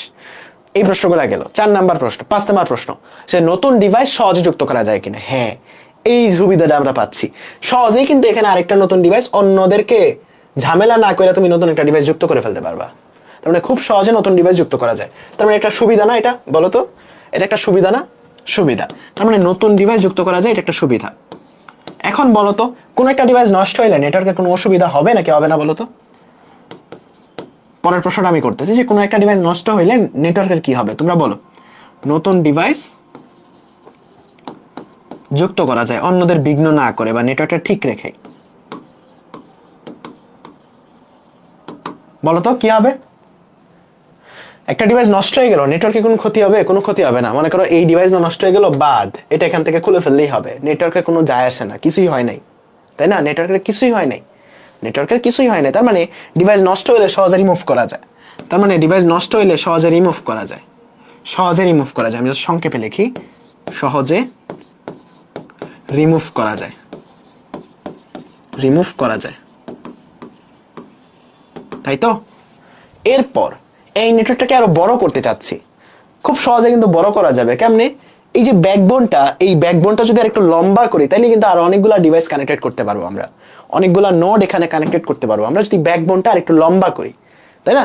একটু লম্বা করলে এই জিনিসটাকে কানেক্টেড করা যাবে, তার মানে সহজে এক্সপ্যান্ড করা যাবে, তার মানে সহজে এক্সপ্যান্ডেবল, এক্সপ্যান্ডেবল। এখন এক্সপ্যান্ড করলে কাহিনীটা কি হবে? এক্সপ্যান্ড করলে ব্যাকবোনের উপর চাপ আরো বাড়বে, এই রাস্তার উপর মানুষ আরো বাড়বে, ট্রাফিক আরো বাড়বে, আরো বেশি চাপ পড়বে, আরো বেশি ডেটা আদান প্রদান হবে। তার মানে ব্যাকবোনের উপর চাপ কমবে, আলটিমেটলি মানুষ বাড়লে স্পিড কমবে। তার মানে এটা এক্সপ্যান্ড করলে স্পিড কমবে, এক্সপ্যান্ড করলে স্পিড কমবে। বুঝছো? বুঝতে পারছো? বলো তো। দেখো আমরা কিন্তু এই 5টা পয়েন্ট, মানে যে পয়েন্টগুলো আমরা পড়ছি, এই পয়েন্টগুলোতে জাস্ট প্রশ্ন করছি আর কিছুই না। প্রথম কথা, স্টোরেজ আছে, স্টোরেজ নাই, তার মানে খরচ কম, ভালো দিক। তারপর স্পিড কি? সবাই এক রাস্তা দিয়ে চলতেছে, স্পিড কম, তার মানে এটা খারাপ দিক, অসুবিধার মধ্যে লিখলাম। তারপর ডেটা ব্রডকাস্ট করতেছে, এটা খারাপ দিক, তার মানে এখানে কলিউশন বেশি, সংঘর্ষ বেশি, তার মানে এটা খারাপ দিক, ব্রডকাস্ট করতেছে। 4 নম্বরে আমরা আরেকটা প্রশ্ন করলাম যে এখানে সহজে নতুন ডিভাইস যুক্ত করা যায় কিনা? হ্যাঁ, যুক্ত করা যায়। সহজে ডিভাইস রিমুভ করা যায় কিনা? নেটওয়ার্কে কোনো অসুবিধা না করে, অন্যদের অসুবিধা না করে সহজে রিমুভ করা যাচ্ছে। হ্যাঁ, করা যাচ্ছে, এটা একটা সুবিধা। এটা এক্সপ্যান্ড করা যাচ্ছে, বাট এক্সপ্যান্ড করলে অসুবিধা হচ্ছে স্পিড কমে যাচ্ছে। তার মানে এই প্রশ্নগুলো তুমি যদি করো, তুমি কি লিখতে পারবে না সহজে? এই জায়গাতে তোমার এই জিনিসগুলো এখানে বলা, এই জিনিসগুলো এখানে বলা। সুবিধা কি কি? যে একটা লাইন, ফিজিবল লাইন মাত্র একটা, যার ফলে সহজে ইনস্টল করা যায়। তারপর এটা কি করা যায়, একটা নোড নষ্ট হলে অন্যটার মধ্যে প্রভাবিত হয় না, এটা সহজে বর্ধিত করা যায়, সম্প্রসারণ করা যায়, সহজেই এই নেটওয়ার্ক থেকে কোনো কম্পিউটার যুক্ত বা বিচ্ছিন্ন করা যায়। খুবই সহজ জিনিস, কোনো সার্ভার থাকে না, তাই খরচ কম। প্রত্যেকটা জিনিস কিন্তু আমরা পড়ে ফেলছি, রাইট? প্রত্যেকটা জিনিস কিন্তু আমরা পড়ে ফেলছি, প্রত্যেকটা জিনিস কিন্তু পড়ে ফেলছি। জাস্ট আমাদের কি পয়েন্টগুলোর প্রশ্ন তুমি যদি করো, উত্তর তুমি পাবাই, তুমি লিখতে পারবাই। ঠিক আছে, অসুবিধাগুলো আমরা পড়ে ফেলছি এগুলা। ঠিক আছে, ওকে। এরপর যেটা আসে সেটা হচ্ছে রিং ট্রপোলজি। কি ট্রপোলজি? রিং ট্রপোলজি। আমাদের পরীক্ষায় পার্থক্য আসবে যে কোনটা থেকে কোনটা ভালো। ঠিক আছে, আমরা আগে কোনো একটার বৈশিষ্ট্যগুলো লেখা শিখি, তারপরে শিখবো হচ্ছে কোনটা থেকে কোনটা ভালো, এটা আমরা কিভাবে জাস্টিফাই করব। আগে বৈশিষ্ট্যগুলো কিভাবে লিখতে হয় এটা আগে শিখি, মানে আমরা যে প্রশ্নগুলো শিখছি ওই প্রশ্নগুলো করবো, তাইলে এই বৈশিষ্ট্যগুলো পেয়ে যাব বা সুবিধা অসুবিধাগুলো পেয়ে যাব। তারপরে আমরা ডিসাইড করব যে কোনটা ভালো কোনটা খারাপ। ঠিক আছে, ওকে। সো রিং ট্রপোলজিতে যেইভাবে অ্যালগরিদমটা সেট হয় সেটা হচ্ছে যে ডেটাগুলা একটা চক্রাকারে ঘুরে। এটা কিন্তু এইভাবে অ্যালগরিদমটা সেট হয় যে ডেটাগুলো একটা চক্রাকারে ঘুরে, অর্থাৎ ডেটা কিন্তু উভয়মুখে চলাচল করে না, এই জায়গাতে একমুখী চলাচল করে। এটা কিন্তু ইম্পর্টেন্ট, উভয়মুখী চলাচল করে না, একমুখী চলাচল করে, হয় ক্লকওয়াইজ না হয় অ্যান্টি ক্লকওয়াইজ। প্রত্যেকটা ডিভাইস একটা রিং এর মতো, হাতের রিং এর মতো কানেক্টেড থাকে। ঠিক আছে, এবং ডাটাগুলো চক্রাকারে এখানে কানেক্টেড থাকে। ঠিক আছে, এখন একটা একটা করে প্রশ্ন করব। দেখো, একটা একটা করে প্রশ্ন করব। হ্যাঁ, 7:30 শেষ হয়ে যাবে। একটা একটা করে প্রশ্ন করব এই জায়গাতে। কি কি প্রশ্ন করব? প্রথম কথা, এখানে কোনো কেন্দ্রীয় সার্ভার আছে? সাথে আমার সাথে উত্তর করো তাড়াতাড়ি। কেন্দ্রীয় সার্ভার আছে? কেন্দ্রীয় সার্ভার নাই, তার মানে সার্ভার যেহেতু নাই, দাম এটার কম। তার মানে সার্ভার যেহেতু নাই, এটা খরচ কম না, বলো তো? তার মানে প্রথম সুবিধাটা হচ্ছে কোনো সার্ভারের প্রয়োজন হয় না, কোনো সার্ভারের প্রয়োজন হয় না, সার্ভারের প্রয়োজন হয় না। তার মানে দামটা কম, এটা আমাদের একটা সুবিধা। ঠিক আছে, এই যে খরচ কম, আমাদের এটাও একটা সুবিধা। তার মানে সার্ভার প্রয়োজন হয় না এবং খরচ কম, এটা একটা বড় সুবিধা। 2 নম্বর প্রশ্ন, 2 নম্বর প্রশ্ন সেটা হচ্ছে স্পিড। স্পিডের কি হয়? স্পিডের কি হয়? দেখো তো একটা জিনিস, 1 নম্বর ডিভাইস যদি এই ডিভাইসে ডেটা পাঠাইতে হয়, তাকে বলতো বিদেশ ঘুরে আসতে হয় না? প্রত্যেকটা ডিভাইস ঘুরে ঘুরে আসতে হয়, প্রত্যেকটা ডিভাইস ঘুরে ঘুরে আসতে হয়। তাইলে এটার স্পিডটা কি? অপচয় হচ্ছে না? অপচয় হচ্ছে কি না? অপচয় হচ্ছে, স্পিডটা অপচয় হচ্ছে। তার মানে স্পিডটা আলটিমেটলি কমে যায়। অপচয় যেহেতু হচ্ছে, স্পিডটা আলটিমেটলি কমে যায়। তার মানে বাসেও স্পিড কম এবং এটার মধ্যেও স্পিড কম। তার মানে অসুবিধার মধ্যে তুমি কি লিখবা? স্পিড কম, এটা কোথাও না কোথাও আছে, সেটা আমরা অসুবিধার মধ্যে লিখবো। ঠিক আছে, দেখো তোমার এখান থেকে দেখা যায়, আমি দেখতে পাচ্ছি না স্পিড কম, এটা কই লেখা? ঠিক আছে, আচ্ছা, এই যে ধীরগতি সম্পন্ন সবার লাস্টেরটা। ঠিক আছে, একটু বানায় বড় করে লিখছি আর কি। সো ধীরগতি সম্পন্ন একটা বড় অসুবিধা। তার মানে বাসের ক্ষেত্রে ওটা ধীরগতি সম্পন্ন করেছিল, কারণ কি? কারণ সবার কাছে ডেটাটা যাইতো, সবার কাছে ডেটা যাওয়া মানে এটা ধীরগতির হয়ে যাবে। ডেটা ব্রডকাস্ট হওয়া মানে এটা ধীরগতির হয়ে যাবে, সবার কাছে যাওয়া মানে এটা ধীরগতির হয়ে যাবে। ওটা নিরাপত্তা কমে যাবে, এটা কিন্তু আরো বড় একটা ব্যাপার। তার মানে বাস টপোলজিরও নিরাপত্তা কম, একটা ডেটা সবার কাছে চলে যাচ্ছে। রিং টপোলজিরও নিরাপত্তা কম, এটা কিন্তু একটা বড় অসুবিধা। বাসের অসুবিধার মধ্যে লিখতে পারো এটা, যে নিরাপত্তা কম। এখানে নিরাপত্তা কম, এটাও লিখতে পারো নিরাপত্তা কম, কারণ সবার কাছে ব্রডকাস্ট হচ্ছে। নিরাপত্তা কম, নিরাপত্তা কম, সবার কাছে ব্রডকাস্ট হচ্ছে। রিং এর মধ্যেও তুমি অসুবিধাটা লিখতে পারো যে নিরাপত্তা কম, সবার কাছে ব্রডকাস্ট হচ্ছে, স্পিডও কম, নিরাপত্তা কম। ঠিক আছে, 3 নম্বর প্রশ্ন করো, ডাটা কলিউশন। বাসের ক্ষেত্রে কি হচ্ছিল? এক রাস্তায় যখন দুই দিক থেকে ডেটা আসে তখনই তো ডেটা কলিউশন হয়, তাই না? এক রাস্তায় যখন দুই দিক থেকে ডেটা আসে তখনই তো কলিউশন হয়। বাট এই রিং এ কিন্তু কলিউশনটা আবার কমে গেছে। কেন? কারণ ডেটাটা তুমি এমন ভাবে সেট করছো যে একটা ওয়েতেই চলবে, মানে ক্লকওয়াইজ ঘুরবে অথবা অ্যান্টি ক্লকওয়াইজ ঘুরবে। তার মানে উভয় দিক থেকে কোনো ডেটা আইসা কলিউশন করতে পারবে না। তার মানে কলিউশনটা এই জায়গাতে কম, এটা আমরা রিং এর মধ্যে কমাইতে পারছি। তার মানে এটা কলিউশনটা এখানে কম। ব্রডকাস্ট হচ্ছে ঠিক আছে, বাট কলিউশনটা এখানে কিন্তু কম। এটা একটা সুবিধা না? কলিউশনটা এখানে কম, এটা একটা সুবিধা কিনা? Yes or no? ওকে, এখন আরো বড় দিকে অসুবিধা। একটা ডিভাইস নষ্ট হইলে পুরো নেটওয়ার্কটাই ডাউন। এই কম্পিউটারটা বন্ধ হইলে পুরো নেটওয়ার্কটা ডাউন।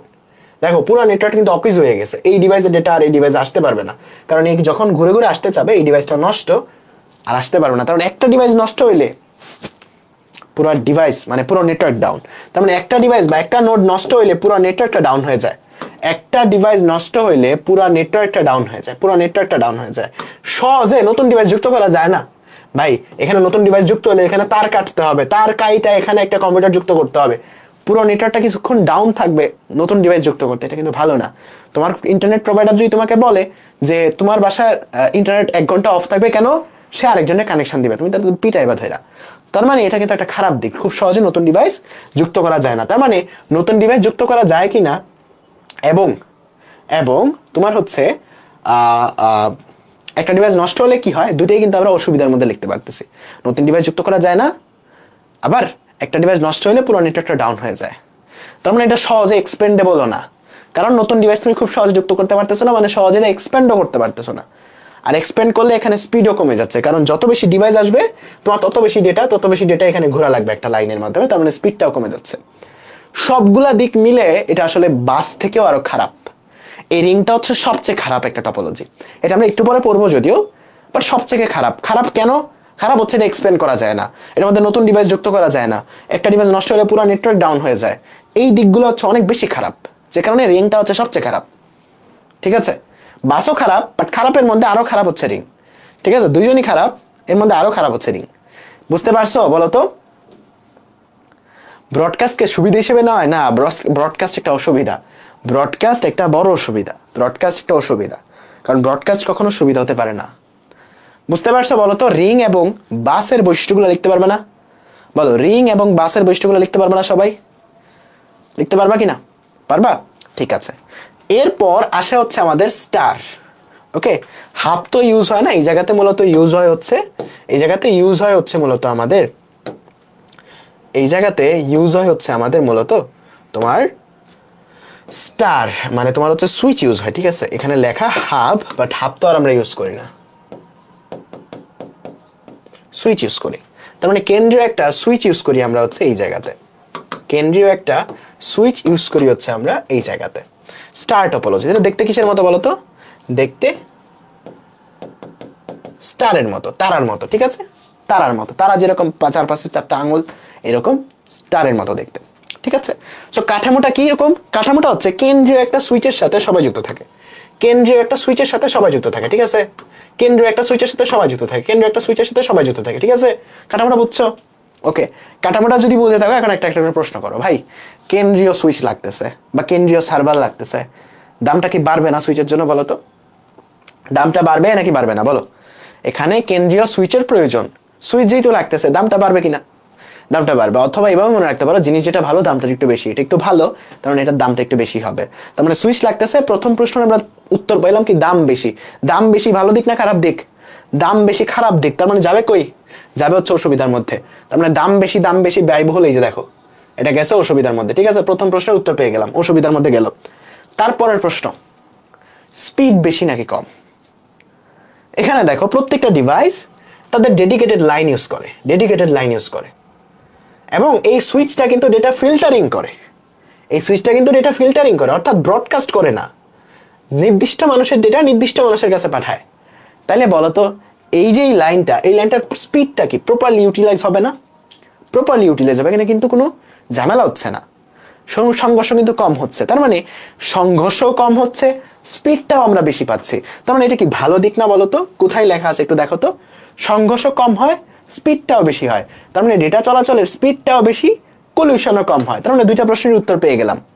3 নাম্বার প্রশ্ন, যে এখানে নতুন ডিভাইস সহজ যুক্ত করা যাবে কিনা? হ্যাঁ যাবে। কি রে ভাই, এখানে একটা নতুন ডিভাইস একটা যুক্ত করে এখানে তার কানেক্ট করে দিতে হয়ে গেল, ইন্টারনেটের বা এই পুরো যে নেটওয়ার্কটা সে বুঝতেও পারলো না। তার মানে খুব সহজেই নতুন একটা ডিভাইস এখানে যুক্ত করা যায়, খুব সহজে নতুন একটা ডিভাইস এখানে যুক্ত করা যায়। তার মানে এটা কি ভালো দিক না? ভালো দিক। দেখো ভালো দিকের মধ্যে কোথায় যুক্ত করা আছে, কোথায় কোথায় আছে, কোথায় আছে?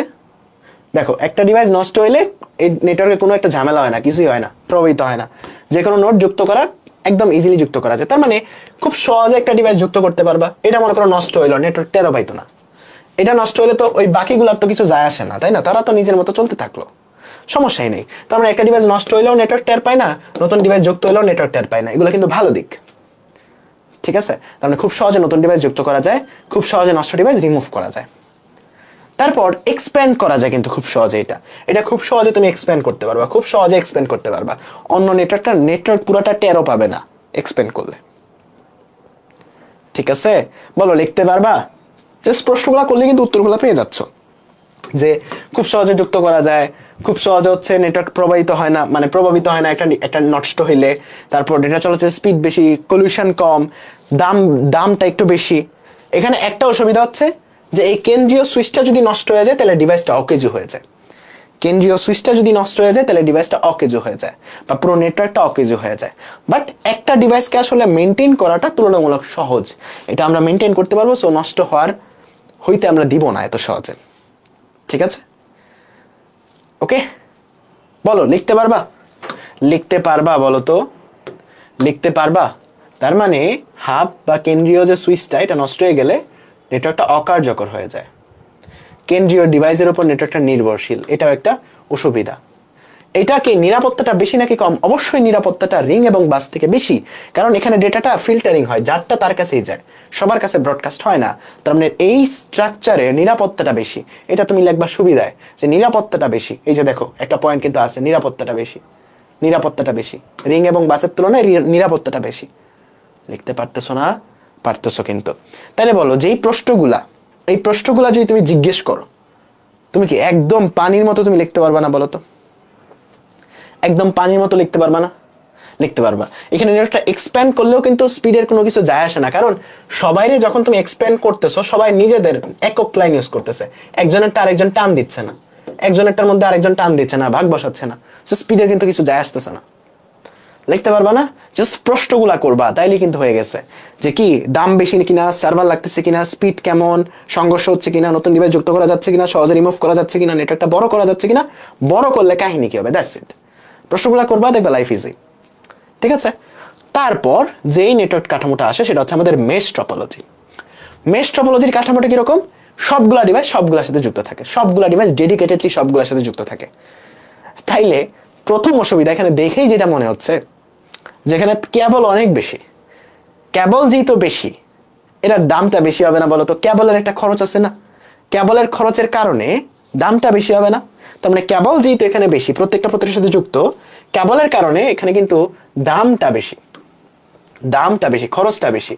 এবং এই কেবলগুলা যুক্ত করে নেটওয়ার্কটা তৈরি করা বা কনফিগার করা অনেক বেশি কঠিন, ম্যানেজ করা অনেক বেশি কঠিন, কারণ কেবল এখানে অনেক বেশি।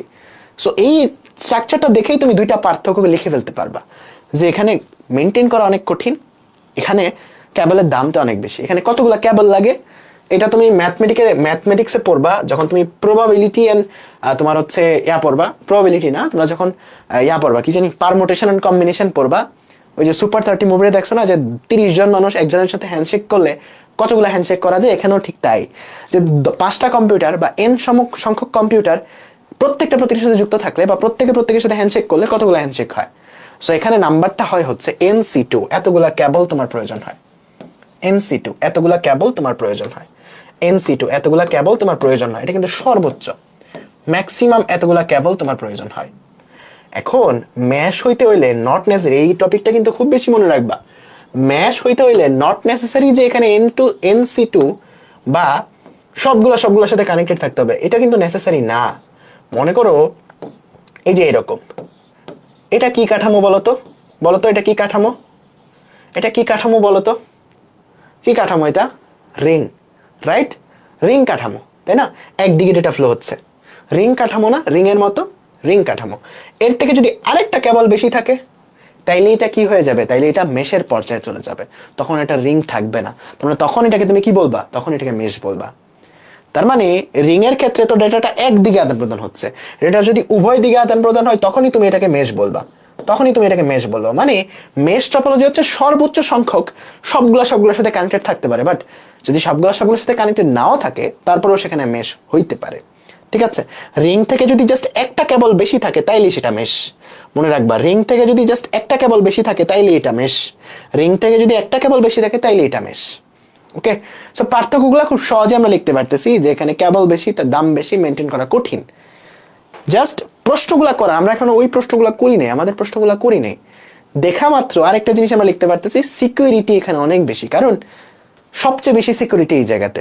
কারণ তোমার যে ডেটাটা আরেকজনের কাছে পাঠাতে চাচ্ছ, এ থেকে বিতে পাঠাতে চাচ্ছ, এটা কিন্তু কোনো সুইচেও যাওয়া লাগতেছে না, অন্যদের কাছে ব্রডকাস্ট হচ্ছে না। তোমাদের মধ্যে ডেডিকেটেড রাস্তা আছে।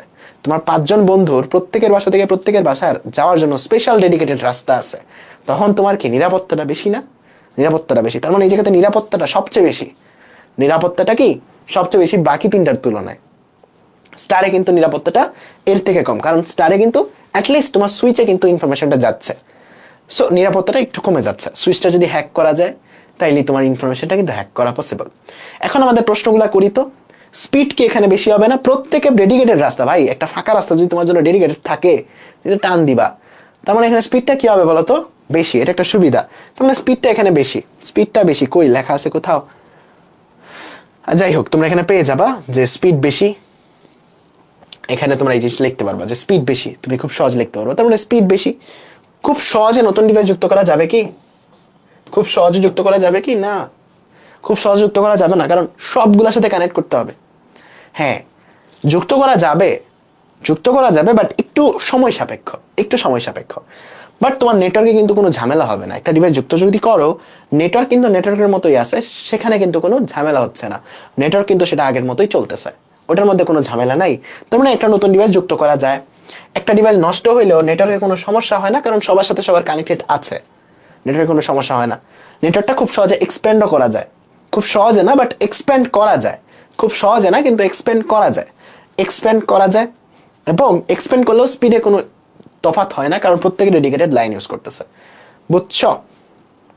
এখন আসো, এখন আসো যে কোনটা থেকে কোনটা ভালো।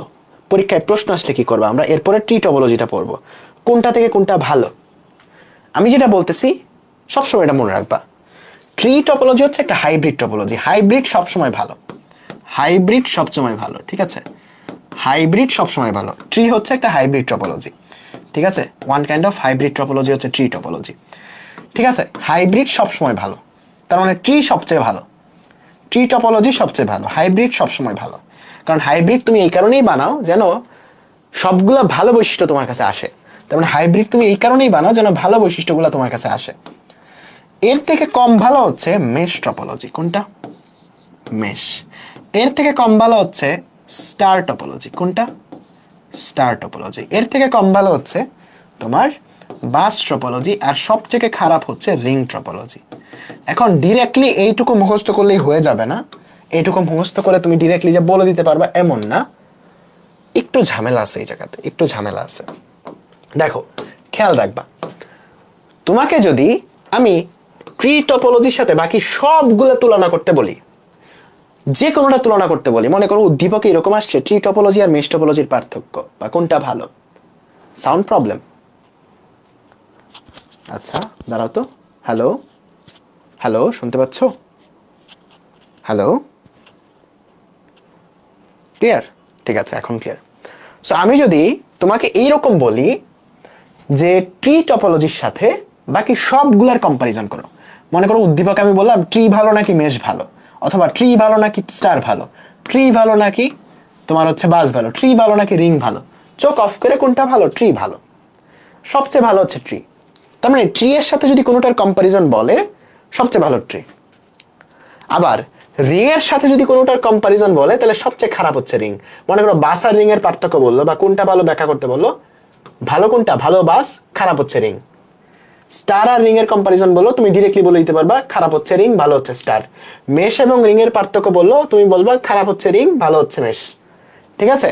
তার মানে শুধুমাত্র প্রথমটা এবং শুধুমাত্র শেষেরটা, এদের সাথে যদি কম্পারিজন করতে বলে, তুমি খুব সহজে কম্পারিজন করে বলে দিতে পারবা কোনটা ভালো কোনটা খারাপ। যদি এইটা কোনো জায়গায় থাকে এটা সবচেয়ে ভালো, তুমি ভালো জন্যই লিখবা, সবচেয়ে ভালো লিখবা। এটা যদি থাকে এটা সবচেয়ে খারাপ। কারণ কি? এখানে নতুন ডিভাইস যুক্ত করা যায় না, নেটওয়ার্ক ডাউন হয়ে যায়। একটা ডিভাইস নষ্ট হলে নেটওয়ার্ক ডাউন হয়ে যায়, এটা সবচেয়ে খারাপ আসলে। কিন্তু এখন যদি বলে স্টার এবং বাসের মধ্যে পার্থক্য, মেশ এবং বাসের মধ্যে পার্থক্য, বা স্টার এবং মেশের মধ্যে পার্থক্য, তখন তুমি ডিরেক্টলি বলতে পারবা না।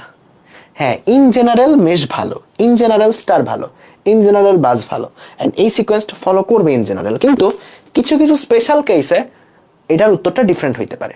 কিছু কিছু স্পেশাল কেসে যদি তোমার উদ্দীপকে এইরকম প্রশ্ন আসে যে মেশে জানি কোন বৈশিষ্ট্যটা সবচেয়ে ভালো পাইছি, মেশে জানি কোন বৈশিষ্ট্যটা সবচেয়ে ভালো পাইছি, স্পিড, তাই না? সবার জন্য ডেডিকেটেড লাইন।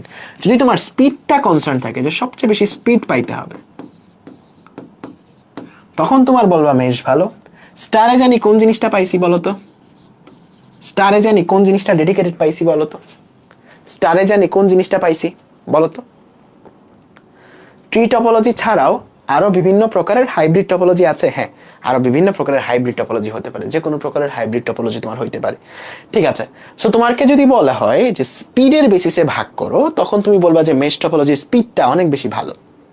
ঠিক আছে, বাসের ক্ষেত্রে যদি বলা হয় তুমি কি বলবা, এটার দাম সবচেয়ে কম, মানে ভালোর দিক থেকে দাম সবচেয়ে কম, দাম কম।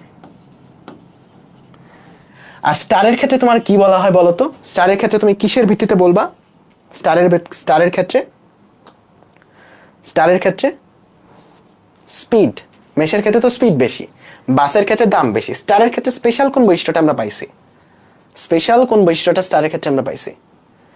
বাসে কিন্তু এটা ব্রডকাস্ট হচ্ছিল, স্টারে ব্রডকাস্ট হয় না, এটা একটা ভালো দিক। তার মানে বাস থেকে যে স্টার ভালো, এটা কিসের ভিত্তিতে বলো তো?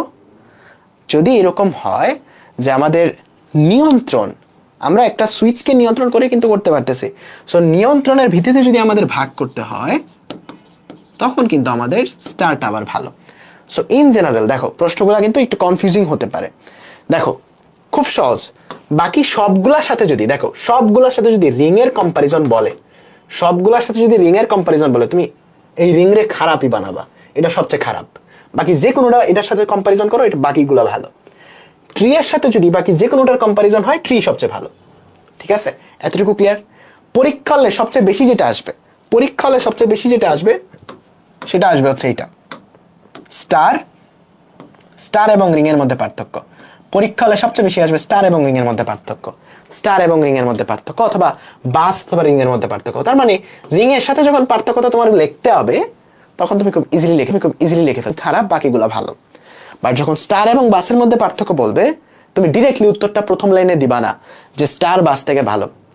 তুমি প্রথম লাইনে এরকম ভাবে দিতে পারো যে নিয়ন্ত্রণের ভিত্তিতে স্টার টপোলজি ভালো, দামের ভিত্তিতে বাস টপোলজি ভালো। তারপর নিচে এক্সপ্লেন করবা বাস টপোলজির বৈশিষ্ট্যগুলো কি কি, স্টার টপোলজির বৈশিষ্ট্যগুলো কি কি। ঠিক আছে, ডিরেক্টলি বলে দিতে পারবা না এক্স্যাক্টলি এই জায়গাতে, এন্ড এইরকম প্রশ্ন দিবেও না। সাধারণত রিং এর সাথেই কম্পারিজন করতে দেয়, কারণ রিংটা আমরা ডিরেক্টলি বলে ফেলতে পারতেছি যে রিংটা শেষ, মানে রিংটা একদম খারাপ। ঠিক আছে, সো জাস্ট প্রশ্নগুলা করবা, তাইলে কিন্তু তোমার মাথার মধ্যে গেঁথে যাবে। আমরা এই চারটা যে পড়ছি, প্রশ্নগুলা জাস্ট করবা। প্রথম প্রশ্ন, স্টোরেজ আছে? হ্যাঁ, এর মধ্যে স্টোরেজ আছে, এর তিনটার মধ্যে একটার মধ্যেও নাই। খরচ, এর খরচ সবচেয়ে বেশি, এর খরচ আর একটু কম, এর খরচ আরো কম, এর খরচ, এরও খরচ কম। তার মানে এই দুইটার খরচ কম, এই দুইটার খরচ একটু বেশি, কারণ এখানে কি লাগতেছে, স্টোরেজ লাগতেছে, বা তোমার একটা কি লাগতেছে, সুইচ লাগতেছে, আর এই জায়গাতে কেবল অনেক বেশি। তার মানে এই দুইটার খরচ বেশি, এই দুইটার খরচ কম। তারপর স্পিডের ক্ষেত্রে মেশের স্পিড সবচেয়ে বেশি, স্টারের স্পিডও মোটামুটি ভালো আছে, বাস এবং রিং এ কিন্তু স্পিডটা কিন্তু কমে যায়, তাই না? ডেটা ব্রডকাস্টিং হয় এই দুইটাতে, এই জায়গাগুলোতে ডেটা ব্রডকাস্টিং হয় না। ঠিক আছে, এই জায়গাগুলোতে কলিউশন হয়, এই জায়গাগুলোতে কলিউশন হয় না। তার মানে রিং এর সাথে যদি কোনোটার পার্থক্য তোমাকে লিখতে বলে, রিং কেন খারাপ এটা যদি প্রমাণ করতে বলে, তুমি জাস্ট দুইটা জিনিস কি পয়েন্ট লিখবা, যে রিং এ নতুন ডিভাইস যুক্ত করতে গেলে ঝামেলা হয়, নতুন নষ্ট ডিভাইস রিমুভ করতে গেলেও ঝামেলা হয়। এই দুইটা পয়েন্ট যদি ভালোভাবে লিখতে পারো, বাকিগুলো তুমি এমনি লিখতে পারো। মোট কথা, যখন কোনোটার সাথে কোনোটা পার্থক্য তুমি লিখবা, এই 8টা পয়েন্টে আমরা যে পয়েন্টগুলো বলছি, এই 8টা পয়েন্টে তুমি প্রশ্ন করবা, দ্যাটস ইট। এই 8টা পয়েন্টে প্রশ্ন করবা, দ্যাটস ইট। ঠিক আছে, বুঝতে পারছো? বুঝতে পারছো? ক্লিয়ার? সো আজান পড়তেছে, আমাদের আর 10 মিনিট লাগবে, আজানটা শেষ হোক, তারপরে আমরা বাকিটুকু দেখি। যাদের কোনো সমস্যা আছে তোমরা চলে যেতে পারো। আমাদের ক্লাসটা প্রায় শেষ, আজানটা শেষ হোক, বাকিটুকু আমরা দেখে শেষ করে ফেলবো।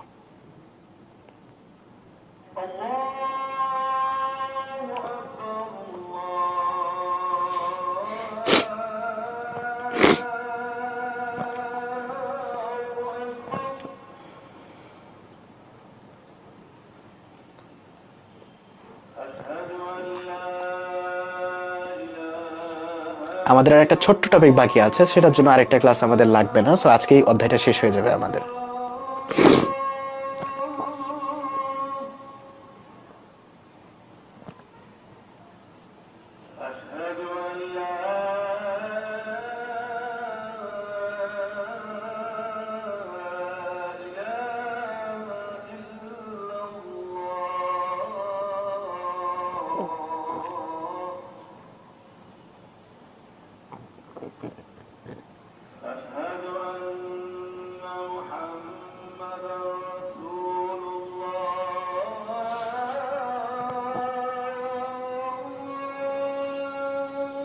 আচ্ছা ক্লাস শেষ করে দেবো, আজানটা শেষ হোক আর 2 মিনিট সময় দিও, ঠিক আছে?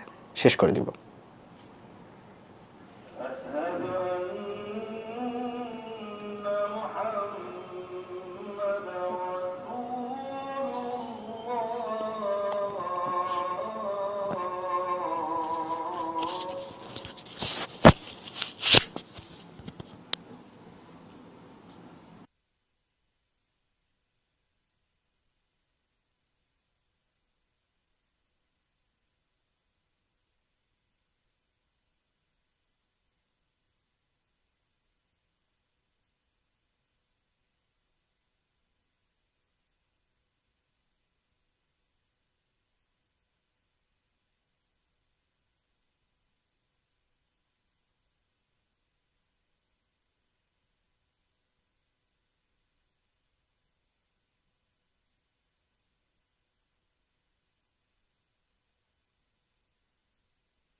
আমার কথা শুনতে পাচ্ছ সবাই? একটু জানাও তো আমার কথা শুনতে পাচ্ছ কিনা।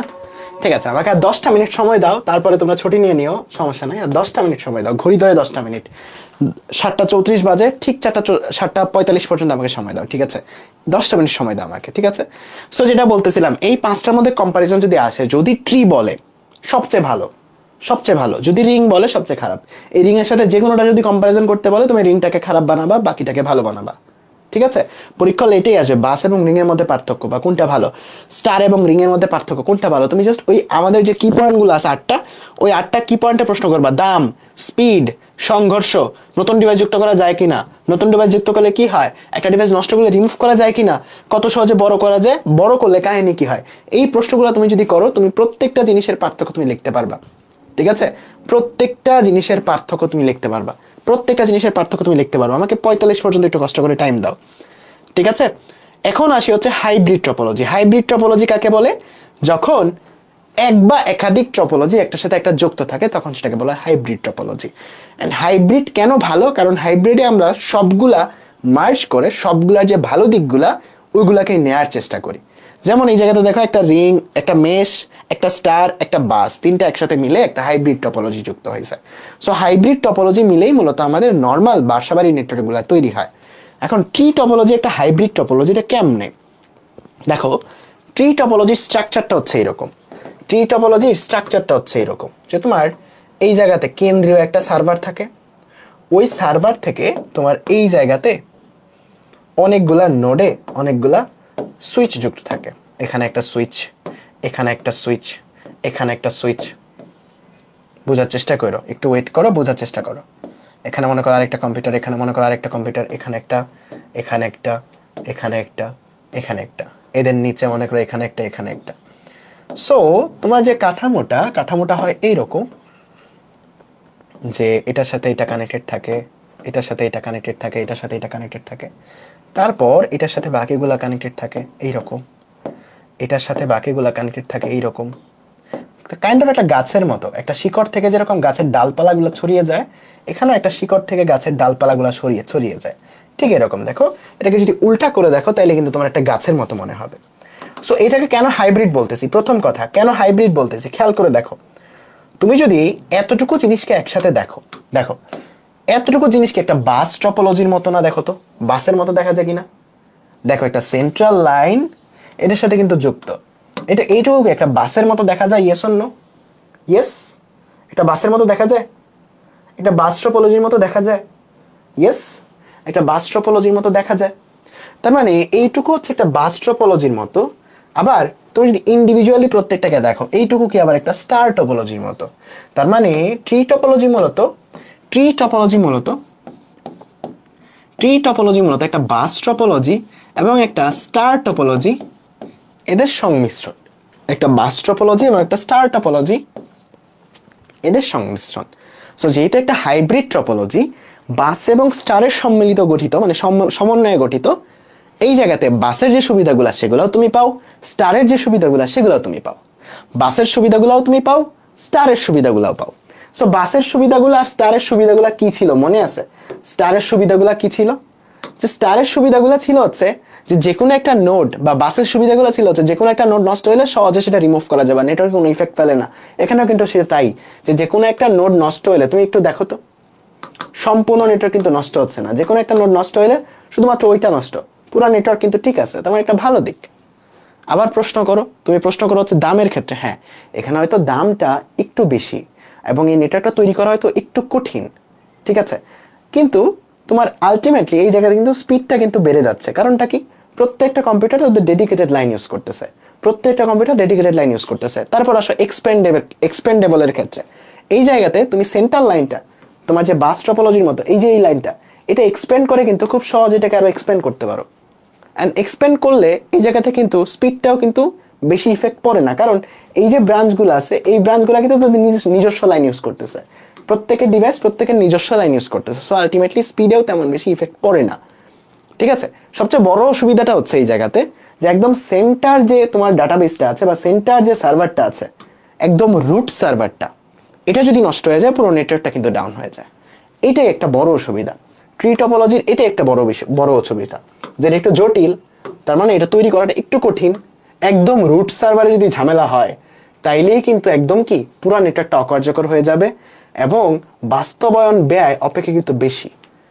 আমরা দেখছিলাম স্টারের খরচটা একটু বেশি, বাসের খরচটা কম, বাট দুইটা সম্মিলিত আকারে ট্রি টপোলজির খরচটা একটু তুলনামূলক বেশি, কিন্তু এটার সুবিধাগুলো অনেক বেশি। কি কি সুবিধা? সুবিধাগুলোর মধ্যে অনেকগুলো সুবিধা তুমি দেখতে পাচ্ছ। দেখো ওই প্রশ্নগুলো করো তাহলে তুমি সুবিধাগুলোর উত্তর পেয়ে যাবা। যে দীর্ঘ দূরত্বে সংকেত প্রেরণ করা যায়, কারণ এই নেটওয়ার্কটা সহজে এক্সপেন্ড করা যায়, সহজে গাছের মতো এটা শাখা প্রশাখা বাড়ানো যায়। সো খুব সহজে এই নেটওয়ার্কটা এক্সপেন্ডেবল, শাখা প্রশাখা খুব সহজে বাড়ানো যায়, ঠিক আছে। নতুন কোনো নোড যুক্ত করলে স্বাভাবিক কার্যক্রমে কোনো ব্যাঘাতই ঘটে না, এটা একটা ভালো সুবিধা। নতুন ডিভাইস যুক্ত করলে টপোলজির ত্রুটি শনাক্তকরণ সংশোধন করা সহজ, কারণ তুমি খুব সহজে বুঝতে পারবা যে এই ডিভাইসে ত্রুটি হয়েছে। এটা কেমনে বুঝবা? এর নিচের গুলা যদি কাজ না করে তাহলে তুমি বুঝতে পারবা যে এখানেই সমস্যাটা হয়েছে। তুমি খুব সহজে বুঝতে পারবা এটার মধ্যেই সমস্যাটা হয়েছে। কেমনে? এর নিচের গুলা যদি কাজ না করে তাহলে তুমি বুঝে যাবা যে এটার যে প্যারেন্ট, এই প্যারেন্টের মধ্যেই তোমার কি ঝামেলাটা হয়েছে, ঠিক আছে। সো এই সুবিধাগুলা তুমি জাস্ট লেখবা। এন্ড সর্বশেষ ডেটা নিরাপত্তা সবচেয়ে বেশি, মেশ থেকে ওই জায়গাতে ডেটা নিরাপত্তা সবচেয়ে বেশি, এরকম ভাবে এই জিনিসটা তৈরি করা হয়। সো তোমাকে জাস্ট এই যে পয়েন্টগুলো তুমি শিখছো, এই পয়েন্টগুলোর উপর প্রশ্ন করবা, তাইলেই তুমি প্রত্যেকটা জিনিস লিখতে পারবা। যে স্পিড কেমন, সংঘর্ষ কেমন, দাম কেমন, স্টোরেজ দরকার কিনা, নতুন ডিভাইস যুক্ত করা যায় কিনা, রিমুভ করা যায় কিনা, বড় করা যায় কিনা, বড় করলে কাহিনী কি হয়। আমরা যখন নেক্সট ক্লাসে সৃজনশীল সলভ করব তখন আমরা এই জিনিসগুলো আরো ভালো করে দেখতে পারবো, বা যখন আমরা এক্সপ্লেন করবো সৃজনশীলে যে কোনটা থেকে কোনটা ভালো, তখন আমাদের জন্য আরো সহজ হয়ে যাবে যে কোনটা থেকে কোনটা ভালো সহজে আমরা তখন লিখতে পারবো। সো আজকে তো বলেই দিলাম যে রিং সব থেকে খারাপ, ট্রি সব থেকে ভালো। রিং এর সাথে যদি কোনোটার কম্পারিজন আসে রিংকে তুমি খারাপ বলবা, অন্যটাকে ভালো বলবা। ট্রি এর সাথে যদি কম্পারিজন আসে ট্রিকে তুমি ভালো বলবা, অন্যটাকে খারাপ বলবা। সৃজনশীল আসলে আমাদের আরো ক্লিয়ার হয়ে যাবে। বলো, টপোলজি থেকে তোমাকে যদি বৈশিষ্ট্য পার্থক্য লিখতে বলি একদম পানির মতো ক্লিয়ার করে লিখতে পারবে কিনা বল। ট্রপোলজি থেকে যদি তোমাকে বৈশিষ্ট্য পার্থক্য লিখতে বলি একদম পানির মতো ক্লিয়ার করে লিখতে পারবা কিনা বল? জাস্ট প্রশ্নগুলো তুমি করবা, তাইলে কিন্তু উত্তরটা পেয়ে যাবা। আমি চেষ্টা করছি এই দ্বিতীয় অধ্যায়ের সবটা জুড়ে এমনভাবে তোমাদের পড়াইতে যেন তোমাদের মুখস্থ করতে না হয়। তোমরা শুনে থাকবা যে দ্বিতীয় অধ্যায় আর প্রথম অধ্যায় হচ্ছে মুখস্থ টাইপের পড়া, তাই না? শুনে শুনে হয়তো গেছো এতদিনে। সো আমি চেষ্টা করছি দ্বিতীয় অধ্যায় মুখস্থ না করে কিভাবে মনের মধ্যে যেন গেঁথে যায়, তোমাদের কানের মধ্যে যেন বাজে, এই জিনিসটা আমি চেষ্টা করছি দ্বিতীয় অধ্যায়ে। ঠিক আছে? হ্যাঁ, চিত্র আঁকতে হবে। টপোলজি যখন তোমরা করবা চিত্র আঁকতে হবে। Ring topology, star topology, bus topology, চিত্র আঁকতে হবে। চিত্র আমরা যেরকম ভাবে দেখাইছি এরকম ভাবে চিত্রগুলো আঁকবা। ঠিক আছে? আমি চেষ্টা করছি যে তোমাদের এই অধ্যায়টার যে মুখস্থ পেপারগুলো সেগুলো যেন একদম কানের মধ্যে তোমাদের বাজে। ঠিক আছে? আমাদের আর একটা স্লাইড বাকি ছিল, সেটা হচ্ছে ক্লাউড কম্পিউটিং। এটা জাস্ট একটা ডেফিনেশন আর কিছুই না, একটা ডেফিনেশন আর কিছুই না। এখন বলো ডেফিনেশনটা কি তোমরা শিখবা নাকি নেক্সট ক্লাসে দেখবা, সৃজনশীল ক্লাসে দেখবা? জাস্ট ডেফিনেশন আর কিছুই না। ক্লাউড কম্পিউটিংটা দেখবা, আজকেই দেখবা, আজকেই দেখবা। ঠিক আছে? জাস্ট একটা ডেফিনেশন। ক্লাউড কম্পিউটিং থেকে আর তেমন কিছু আসে না, জাস্ট একটা ডেফিনেশন। ঠিক আছে? ওকে, সো আমরা 45 পর্যন্ত আমাদের টাইম নিছি, 45-এর মধ্যেই জিনিসটা শেষ করে দিই। ঠিক আছে?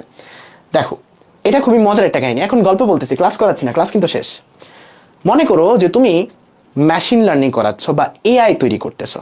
আমাদের ডিপার্টমেন্টে আমাদের অনেকগুলো প্রজেক্টে মেশিন লার্নিং নিয়ে কাজ করতে হয়। মেশিন লার্নিং বা আর্টিফিশিয়াল ইন্টেলিজেন্স হচ্ছে এমন একটা জিনিস, তুমি কম্পিউটারকে একটা জিনিস শিখাচ্ছ, তারপর সে তোমার কোনো একটা কাজ করে দিবে। চ্যাট জিপিটি বা যে কোনো মেশিন লার্নিং মডেল বা এআই মডেল, ওইগুলাতে কিন্তু আগে শিখাইতে হয়। মনে করো তুমি একটা ইমেজ চিনার বা ইমেজ রিকগনিশনের একটা এমএল তৈরি করতেছো বা মেশিন লার্নিং একটা মডেল তৈরি করছো, যেটার মধ্যে তুমি একটা কুকুরের ছবি দিলে সে চিনে ফেলবে কোনটা কুকুর, কোনটা বিড়াল, কোনটা বাঘ। সো তাকে আগে চিনাইতে হবে, তারে 10টা কুকুরের ছবি দিতে হবে, দিয়া বলতে হবে এটা কুকুর। 10টা বাঘের ছবি দিতে হবে, দিয়া বলতে হবে এটা বাঘ।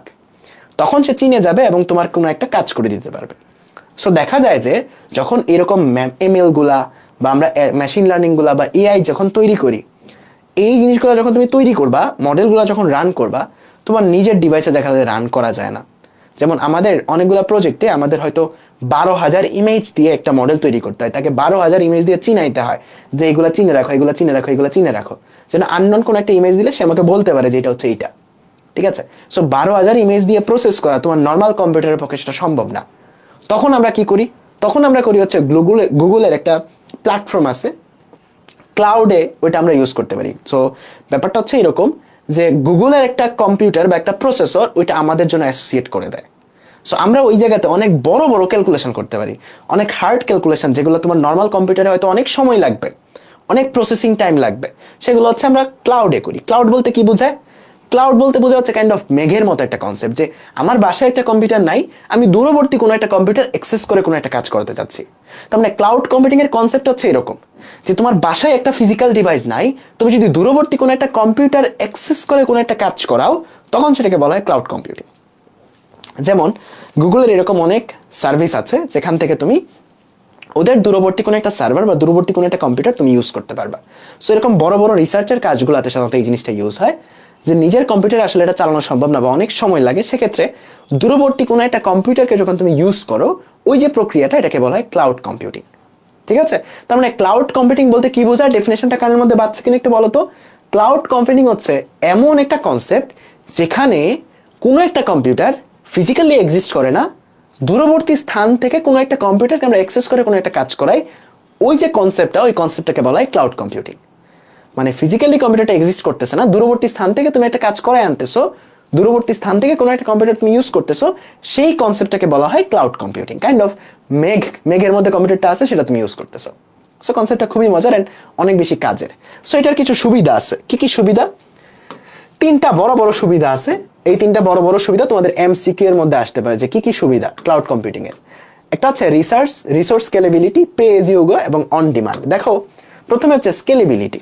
মনে করো এটা কেন স্কেলেবল? স্কেলেবল মানে হচ্ছে বড় করার প্রক্রিয়া। দেখো, আমার এখন মনে করো 100 ছবি দিয়ে আমি একটা মেশিন লার্নিং মডেল ট্রেন করাতে চাই, এটা আমার ডিভাইসে তৈরি করা পসিবল, আমার ডিভাইসে এটা ট্রেন করানো পসিবল। কিন্তু যখন আমি 1 লক্ষ ছবি দিয়ে একটা এআই তৈরি করতে চাই, ওটা কিন্তু আমার কম্পিউটারে আমি প্রসেস করে টাইম কুলাইতে পারবো না, অনেক দিন সময় লাগবে। ঠিক আছে? তার মানে আমি এটাকে স্কেল করতে পারতেছি না, আমার কাজটাকে আমি বড় করতে পারতেছি না। সো যখন আমি এটা ক্লাউড কম্পিউটার নিয়ে ইউজ করব, মানে গুগলের ক্লাউড কম্পিউটার সার্ভিস নিয়ে আমি ইউজ করব, গুগল বা অ্যামাজনের, তখন কিন্তু আমি চাইলে এটাকে অনেক বেশি বড় সার্ভিস ইউজ করতে পারবো। মনে করো আমার দরকার হলে আমি 10,000 ছবি দিয়ে ইউজ করব, ইউজ করতে পারবো, আমার দরকার হলে 1 লাখ ছবি দিয়ে আমি রান করতে পারবো, কারণ তাদের ডিভাইসটা কিন্তু অনেক শক্তিশালী, আনলিমিটেড সার্ভিস আমাকে দিতে পারবে। তার মানে এই রিসোর্স স্কেলেবিলিটি, এটার মানে হচ্ছে যে ছোট কোনো একটা কোম্পানিকে বা ছোট কোনো একটা কাজকে যখন বড় করার প্রয়োজন হবে, তুমি খুব সহজে বড় করতে পারবা যদি তুমি ক্লাউড কম্পিউটিং সার্ভিস ইউজ করে কাজগুলো করো। ক্লাউড কম্পিউটিং এর সুবিধা হলো এটা, তুমি চাইলে যত ইচ্ছা বড় করতে পারবা। ওকে, তারপর হচ্ছে অন ডিমান্ড, তুমি যত ডিমান্ড করবা তোমাকে সে সেটা দিবে। দেখো গুগলে তুমি হচ্ছে একটা স্টোরেজ ইউজ করতেছো, গুগলের গুগল ড্রাইভের, তুমি আজকে বললা তোমার 15 জিবি লাগবে, কালকে বললা তোমার 100 জিবি লাগবে, সে কিন্তু দিবে। তুমি এরপর দিন বললা তোমার 1 টেরাবাইট স্টোরেজ লাগবে, সে কিন্তু তোমার দিবে। কোনোদিন দেখছো গুগল বলছে তার স্টোরেজ দিতে পারবে না? ইউটিউবে তুমি যত বেশি আপলোড করো, না ইউটিউব এক্সাম্পলটা আসলে এটার সাথে যায় না, মনে করো একটা ওয়েবসাইট বানাতে চাচ্ছ, এটার ডেটাগুলো তুমি একটা জায়গায় রাখবা, তোমার যতটুকু লাগবে সে ততটুকুই তোমাকে দিবে। তোমার যদি মনে করো যে আমার 10 টেরাবাইট জায়গা লাগবে, সে 10 টেরাবাইট জায়গায় তোমাকে দিবে। তার মানে অন ডিমান্ড বলতে বোঝায় যে তোমার যতটুকু ডিমান্ড, ক্লাউডের যে সার্ভিস প্রোভাইডারটা আছে সে তোমাকে ততটুকু দিতে বাধ্য বা দিতে পারবে। ক্লাউডও তো একজন মানুষ চালায়, একটা কোম্পানি চালায়, তাই না? তারা তোমাকে অন ডিমান্ড মানে যতটুকু তুমি ডিমান্ড করবা ততটুকু তোমাকে দিতে পারবে, এটার ক্যাপাবিলিটি তাদের আছে। তার মানে তুমি খুব সহজে তোমার কোম্পানি বড় করতে পারবা বা তোমার কাজটাকে স্কেল করতে পারবা, যতটুকু ডিমান্ড করবা ততটুকুই তোমাকে দিবে তারা। তারপরে পে এজ ইউ গো, তুমি যতটুকু ইউজ করতে চাও ততটুকুই তোমাকে খরচ দিবে, তারা তোমাকে পুরোটার খরচ করতে হবে না। তাদের পুরো কম্পিউটার রান করতে বা তাদের পুরো সার্ভার রান করতে কতটা খরচ হচ্ছে এটা তোমাকে দিতে হবে না, তুমি যতটুকু ইউজ করবা ততটুকুই তোমাকে খরচ করতে হবে। এটা একটা ক্লাউড কম্পিউটিং এর বড় সুবিধা। তার মানে ক্লাউড কম্পিউটিং এর সুবিধা তিনটা। কি সুবিধা? রিসোর্স স্কেলেবিলিটি, খুব সহজে বড় করা যায়, যতটুকু ডিমান্ড ততটুকু ইউজ করতে পারো, এবং পে এজ ইউ গো, যতটুকু তোমার দরকার ততটুকুই তুমি টাকা পে করবা। ওকে, এখন ক্লাউড কম্পিউটিং গুলা 3 ধরনের সার্ভিস দেয়। একটা হচ্ছে প্ল্যাটফর্ম এজ এ সার্ভিস, একটা হচ্ছে অবকাঠামো as a service, infrastructure as a service, আর একটা হচ্ছে প্ল্যাটফর্ম এজ এ সার্ভিস বা PaaSP, আর একটা হচ্ছে সফটওয়্যার এজ এ সার্ভিস বা SaaS। ঠিক আছে, একটা হচ্ছে IaaS, infrastructure as a service, আর হচ্ছে প্ল্যাটফর্ম এজ এ সার্ভিস, আর একটা হচ্ছে software as a service. Okay, so 3 ধরনের সার্ভিস দেয় ক্লাউড কম্পিউটিং গুলা বা ক্লাউড প্ল্যাটফর্ম গুলা। মনে করো গুগল, অ্যামাজন 3 ধরনের সার্ভিস তোমাকে দেয়। মনে করো তুমি একটা ওয়েবসাইট তৈরি করতে চাচ্ছ, চ্যাপ্টার 4 এর মতো ওয়েবসাইট তৈরি করতে চাচ্ছ। এখন তুমি না জানো কোডিং, না জানো কিছুই তৈরি করতে পারো না।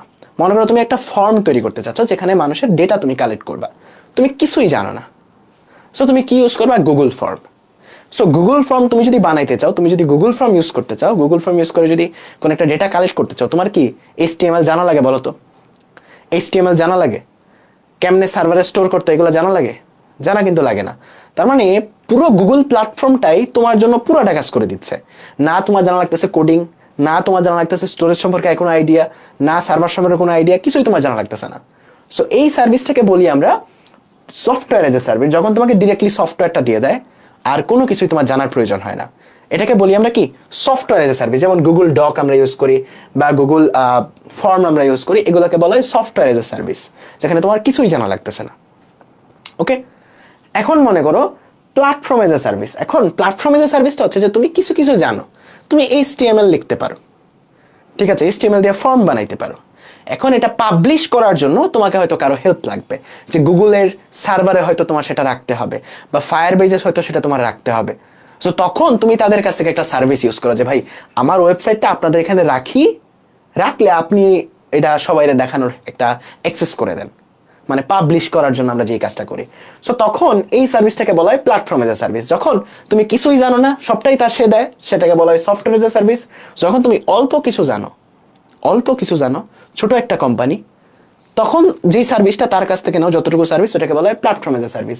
এগুলা গুগল দেয়, অ্যামাজন দেয়, AWS আরো অনেকগুলাই দেয় তোমাদেরকে, ঠিক আছে। আর তুমি যদি অনেক কিছু জানো, তোমার কোম্পানি যদি অনেক বড় হয়, তোমার ডেটাবেস যদি তোমার কাছে থাকে, তখন সেটাকে বলা হয়, তখন তুমি যতটুকু সার্ভিস তাদের কাছ থেকে নাও ওটাকে বলা হয় ইনফ্রাস্ট্রাকচার বা অবকাঠামোগত এজ এ সার্ভিস বা ইনফ্রাস্ট্রাকচার এজ এ সার্ভিস। তার মানে তুমি যখন সবকিছু তার কাছ থেকে নাও, এটা হচ্ছে সফটওয়্যার এজ এ সার্ভিস। তুমি যখন জাস্ট কোডিংটা পারো, বাকি সার্ভিসগুলো অন্য কারো কাছ থেকে নাও, ক্লাউড থেকে নাও, তখন সেটা হচ্ছে প্ল্যাটফর্ম এজ এ সার্ভিস। যখন তুমি কোডিং, স্টোরেজ ম্যানেজমেন্ট আরো অনেক কিছু জানো এন্ড কয়েকটা মাত্র সার্ভিস ক্লাউড থেকে নাও, সেটাকে বলা হয় ইনফ্রাস্ট্রাকচার এজ এ সার্ভিস। ঠিক আছে, বুঝতে পারছো? তার মানে এই 3 প্রকারের সার্ভিস দিয়ে থাকে। এখন তোমার যে জিনিসটা লাগবে ক্লাউড কম্পিউটিংয়ের সুবিধা, এটা আসলে তোমরা এমনিই বুঝতে পারতেছো যে এটা অন ডিমান্ড, যতটুকু দরকার ততটুকু তোমাকে দিতে বাধ্য। রিসোর্স স্কেলেবিলিটি, তুমি খুব সহজে এটাকে স্কেল করতে পারো, খুব সহজে কোম্পানিটাকে বড় করতে পারো। তারপর আর কি কি আছে, পে এজ ইউ গো, তোমার যতটুকু দরকার ততটুকুই তোমার খরচ দিতে হচ্ছে। তার মানে এই প্রত্যেকটা কি সুবিধা না, অনেক বড় সুবিধা। তোমার কোম্পানিকে খুব সহজে বড় করতে পারতেছো, তোমার স্টোরেজ নিয়ে কোনো চিন্তা করতে হচ্ছে না, কারণ তোমার যতটুকু দরকার ততটুকুই তোমাকে দিতে পারছে। তার মানে এই জিনিসগুলো কি তোমার কিন্তু বড় সুবিধা। তার মানে সুবিধাগুলো তোমার লিখতে পারবা। এখন অসুবিধাগুলো কি কি? অসুবিধাগুলো হচ্ছে, অসুবিধা তো একটা আছে, কি দ্রুত গতির নয়। কারণ কি, কারণ তোমার ডেটাটা স্টোর হচ্ছে মনে করো আমেরিকার কোনো একটা জায়গাতে, সো আদান প্রদানের মধ্যে একটা ল্যাগ হবে, সময়ের একটা ঝামেলা হবে, তাই না? সো এটা দ্রুত গতির নয়, যেমনটা তোমার ঘরে ডেটা থাকলে দ্রুত গতির হইতো। তারপর তোমার যে ডেটাটা সেটা ইন্টারনেট যদি বিঘ্নিত হয় তাহলে কিন্তু আদান প্রদান করতে পারবে না। তার মানে ইন্টারনেটের উপর নির্ভরশীল। ক্লাউড কম্পিউটিং মানে ইন্টারনেটের উপর নির্ভরশীল, ইন্টারনেটের উপর নির্ভরশীল। আর ক্লাউডে যদি কোনো সমস্যা হয়, মনে করো যে ওই গুগলের ডেটাবেজে আগুন লাগছে, তাইলে কিন্তু তোমার সার্ভিসটা ব্যাহত হবে। তার মানে এই অসুবিধাগুলো তোমার ক্লাউড কম্পিউটিং এ আছে, বাট সবচেয়ে বেশি আসলে সুবিধাটা এখানে বেশি, সবচেয়ে বেশি আসলে সুবিধাটা এই জায়গাতে বেশি। সো এই ছিল আমাদের ওভারঅল পড়াশোনা। ক্লাউড কম্পিউটিং কি, দূরবর্তী স্থানে একটা কম্পিউটারের সার্ভিস তুমি যদি ইউজ করো, ফিজিক্যালি কম্পিউটারটা এক্সিস্ট করে না, বাট দূরবর্তী স্থান থেকে তুমি সেটা ইউজ করতেছো, এই যে কনসেপ্টটা, এটাকে বলা হয় ক্লাউড কম্পিউটিং। এটা সুবিধাগুলো কি কি, তোমার যতটুকু দরকার ততটুকু তোমাকে দেয়, অন ডিমান্ড, তুমি সহজে তোমার কোম্পানিকে স্কেল করতে পারো, তোমার কাজটাকে স্কেল করতে পারো, এবং তুমি যতটুকু ইউজ করো ততটুকুই তোমাকে পে করতে হয়। ঠিক আছে, এগুলো হচ্ছে তোমার সুবিধা। অসুবিধাগুলো কি, স্পিড কম, ইন্টারনেট অফ করলে এটা ইউজ করা যায় না। ক্লাউডের কম্পিউটার যে সার্ভিস যে তোমাকে প্রোভাইড করতেছে তার এখানে গন্ডগোল হলে তোমার সব জায়গায় গন্ডগোল হবে। বলো এই অধ্যায়টা 2 নাম্বার অধ্যায়টা একদম ডান অ্যান্ড ডাস্টেড কিনা, একদম পারফেক্টলি ডান অ্যান্ড ডাস্টেড কিনা বলো তো? 2 নাম্বার অধ্যায়টা একদম পারফেক্টলি ডান অ্যান্ড ডাস্টেড কিনা বলো? পারফেক্টলি ডান।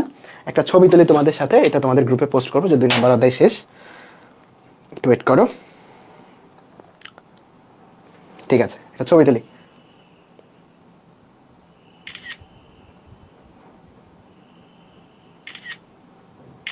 ওয়েবে তোমাদের কয়েকজনের কমেন্ট দেখা যাচ্ছে।